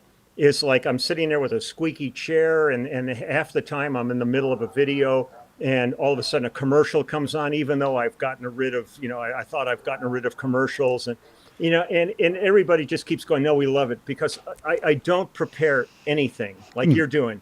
Yep. I figure out what song I want to do, and then I go and I make myself. I keep saying I make my copious notes, and so that I'm getting like credits right for the songs I'm going to do and who was on them. Yep. And then I just fly by the seat of my pants, and usually I'll give myself one run through of the song if I'm going to play along, just to kind of try to remember what it was. And it's funky, but I really liked it. I've seen too many really super slick videos that looks like like they've got the green screen going and all kinds of like a cool studio. And I go, I ended up having to get a green screen for a video for our band. But I like just being in this funky room with all kinds of junk around me and stuff. It's Yep. pretty, you know, it's just an adventure every day. It is. It is, and I do like that whole flying of by the seat of your pants kind of vibe. As you mentioned, I said this straight away to you before we started. I haven't researched your career. I haven't done any notes. And things started to flow for me when I stopped doing that and just simply start with Yeah. the question of what started the love affair and taking notes. I told you you're going to see me taking notes, and I have been. Now, Steve N, I'm assuming that's Steve Norris, is saying, is there anyone you've always wanted to work with or meet that you haven't yet? There's, there's a number of people who I would love to have had an opportunity to work with. I've mentioned it before that I'm a huge Winwood fan. It would have been nice to have done some stuff with Winwood. I've met Elton, but I've never had a chance to work with Elton. And they actually called me when Bob Birch, his bass player at the time, was injured by being hit by a truck in Canada. Whoa. And they called me and asked me if I could cover for the rest of the tour, but I was already on tour in France with Véronique Sanson. Paul Simon, I've always been a Paul Simon fan, and I've done number of albums with Art Garfunkel, but never worked with Paul. But there's lots of people out there. I mean, again, I'm a fan of so much music, and you can't work with everybody. But every once in a while, I hear somebody and go, "Oh, this would be a fun thing." It's like, I don't know, ZZ. Yeah, yeah. So is there anybody out there that people would be surprised to find out is just a super nice human? Because I know that some people can have a bit of an aura about them, just their public persona, and then you meet them in real life and you go, you are nothing like what I thought you'd be. Is there anybody that springs to mind like that? Well, yeah, I mean, I didn't think he was going to be a drag or anything, but I did an album with John Kay, who was the singer in Steppenwolf. And everything with him was always, black leather and and dark glasses and all this. And I was going, man, just it could be who knows? He was the sweetest cat. I mean, Really? just one of the nicest people I worked with, man, just great. I'd known Alice Cooper forever, and a lot of people might have expectations about Alice, but, Yeah. Vince is just a sweetheart of a guy. Yeah. There's been, I'll tell you, one of the nicest people I've ever met in this business.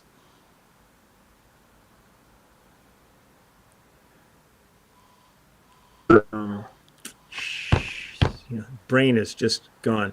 It was an artist from South Africa, this female artist, and we went in the studio, and I was going to play on like 12 tracks, but they had 3 different drummers that were going to be doing the thing, and each one of them was going to do 4 tracks on it, and one of them was Thomas Lang, the other was Simon Phillips, and the other was Charlie Watts. Wow. And Charlie said he would do it if he could be the first one, because he didn't want to follow either of those guys. But he hung out for the whole week. And I'll tell you, Charlie was one of the sweetest people I've ever hung out with. I expected him to be cool. Yeah. But at one point he was changing a drum head. And so I grabbed the old head and I said, "Man, would you sign this for me?" And so he writes, "To Lee, blah, blah, blah," whatever he wrote, and he writes Charlie Watts. And he hands it to me, and then as I'm putting it away, he grabs it back and he writes the Rolling Stones on it. He goes, "In case you forget." And I went, "Don't worry, I'm not going to forget." But and that was one of the charming things too, like with Phil Collins, is Phil, like at the height of his powers. I remember we went to see, there was a venue in Los Angeles, the Universal Amphitheater, which was like one of the main places. And they were doing Tommy there. And it was like all those guys were there. And so I went up with Phil and we're hanging out this thing. And there was like some movie stars there. And Phil's got his camera and he's going, "Do you think they would take a picture with me?" And I looked at him, I said, they're shitting their pants that you're standing here. Are you kidding me? But he was one of these guys that, in his mind, he was still like this guy living, going to the local pub and Yep. with his friends and stuff, and didn't really see that he's this international superstar where everybody else sees him. So you get all these different things, but most people have really been pretty cool. It's pretty rare that you think somebody's going to be a real drag. Yeah. But once in a while, there is somebody like that, and you think they're going to be cool, and they turn out to be one major asshole. And you just kind of go, okay, well, I'm going to try to still enjoy their music, but it's going to be hard because now I know what they are. Yeah, sure. It's been a real eye opener just doing these chats. So, as I mentioned, this is number 52, and man, everyone has been so damn nice. I've had one person that was a bit rock star-ish towards me and wouldn't talk to me before it went live. And funnily enough, he's only known in his native country, nowhere else. And you get the big international guys, and just like talking to an old friend, it's yeah. I do have a friend Go ahead. I do have a friend that's a quite well-known guitar player in Australia here, and I can remember back in the early 90s when his band was at their peak saying, is there any real arseholes you've met or nice guys, etc.? Like I've just asked you. And he said, most people are really nice. It's the guys who are almost famous that can be a bit, don't you know who I am kind of thing. And it's probably why they won't get that. Yeah, well, you find that sometimes in the studio, like the really seasoned artists that you're working with are the greatest people to work with. You get the people it's their first album, and people have been blowing smoke up their butts for a while, and they're starting to believe they're pre-press. It's like talking about a blockbuster movie before it's come out. Yeah. It's only a blockbuster after it's successful. It's not. There's no pre-blockbuster. So some of those people can be a bit of a pain in the butt, because they're surrounded with sycophants that are telling them, oh, you're going to be the next big thing. You're great. And you're sitting there going, this is your first album, and I've done like a couple of thousand records. I'd love to help you, but you're acting like you know everything. So, but they're rare. It's few and far between like that. Yep. So I've got another question that's just popped up from my friend Gabor from the super fun, awesome, happy time pedal show. Cool. I still laugh at that name, Gabor. I can never remember it unless I read it. But he would like to know what your most memorable live gig has been. Is there anything that springs to mind?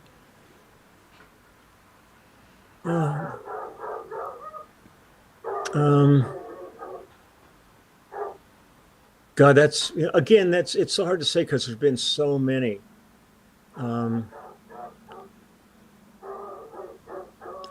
God, I mean, it was fun. Like when Phil Collins was doing Tarzan, when we were premiering that project, we did the premiere in New York, and Tina Turner flew in because she sang on like one of the main songs on it, and she flew in and played with us live. And you're just sitting there going, "It's Tina." That's Tina, kind of thing. And you're sort of freaking out and stuff. And she was so sweet, so delightful. But there's been so many. I mean, on James Taylor's first tour, we played Carnegie Hall, and that's one of and coming up as a kid that was studying classical piano, the thought of walking into Carnegie Hall was pretty astounding. But there's been, so many great gigs, but there's also the thing to me is I don't look at like size of venues or any stuff like that is important, because I'm just as happy playing in a pub as I am in a stadium. I just love if people are having a good time, it's done deal. It's all good. And I found that because one of the people I work with is a singer named Judith Owen, who's married to Harry Shearer from Spinal Tap, and he does really? the voices. Okay. Yeah, and does the voices on a bunch of the voices on The Simpsons. And Judith is a Welsh singer-songwriter, pianist, amazing artist. And like we were touring in the north of England, and we were like in a pub with like 40 people in it. And I had these guys come up to me going, God, last time I saw you, man, you were in like Wembley Stadium. What are you doing here? I said, I'm playing music. Are you having a good time? And they went, well, yeah. I said, good. That's it. That's what it's all about. Absolutely. You know, Absolutely. so So do you yeah. still play the piano? You mentioned playing the piano Yeah. in the, no? I could noodle around with it, but I'm too far removed from it at this point. Um, so I'd rather just go listen to some great piano players. I know so many great musicians. I just go, no, no. This is when I turn into fanboy, kind of situation. If you couldn't play bass anymore, what instrument would you take up?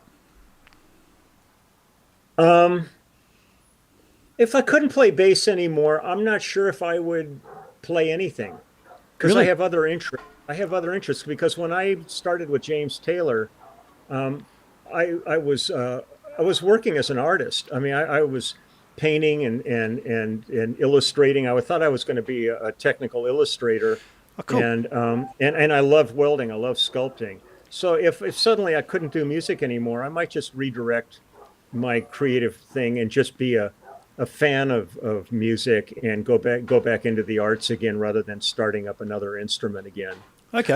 I can't say I would never do it, but nothing, no, there would be nothing that comes to mind that would draw me out. I mean, whatever would take me away from playing bass might impact other instruments. Like if I couldn't do that, because one of my favorite instruments still is cello, so it would have, maybe it would have been nice to spend a little time and maybe get some chops up. I think Jack Bruce was a cellist, Oh, really? and yeah, and I just love cello. It's really, to me, one of the instruments that's closest to the human voice. It really has a quality to it, but I would probably do something more in the arts.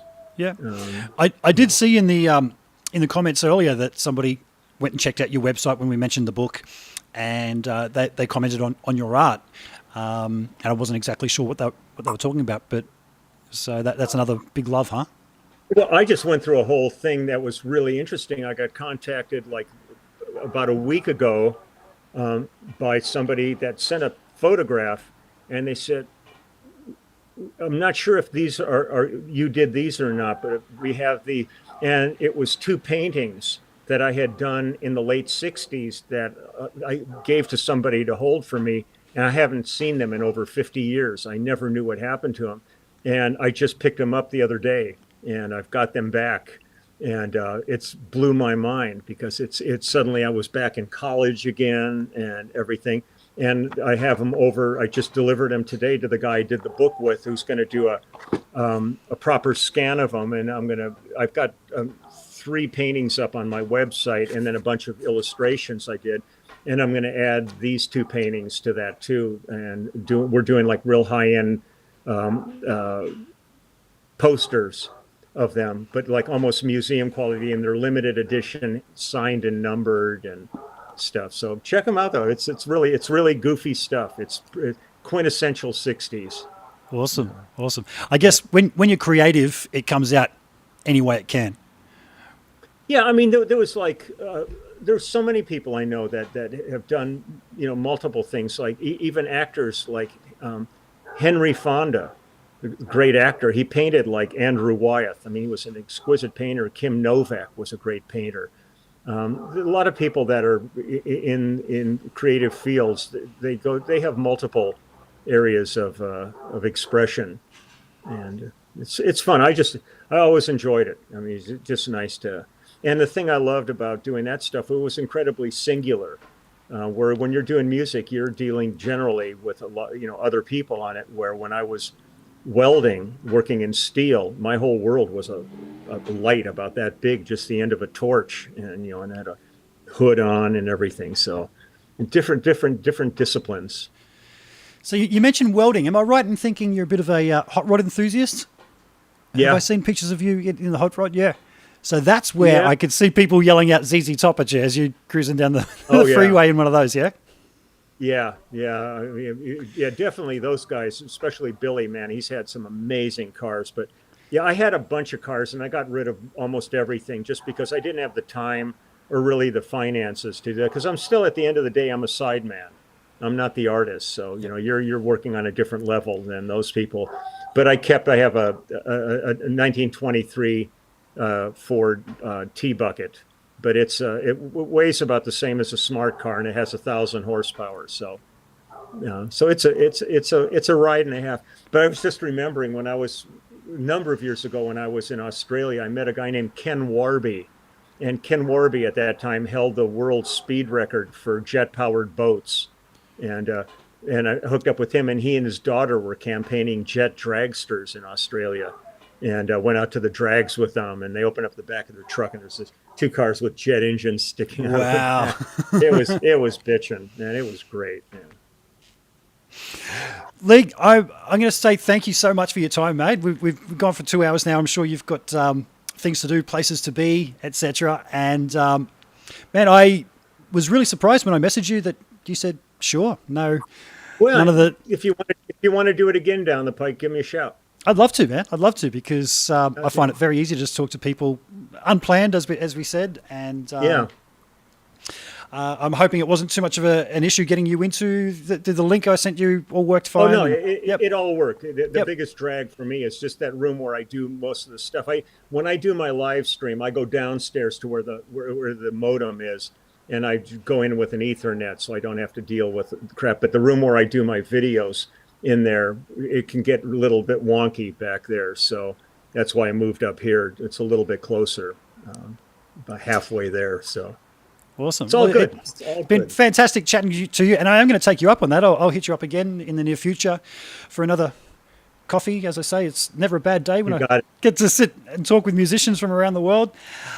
Folks, if you've enjoyed this, I'd really appreciate a like and a subscribe and all that kind of stuff. And same with Lee's channel and the coffee book at Leland Sklar's. LelandSklarsBeard.com. But it's on every video has links to every video on my YouTube channel has links to my website and to the clubhouse. So it's a no-brainer. You just go in there and then pop in. Awesome.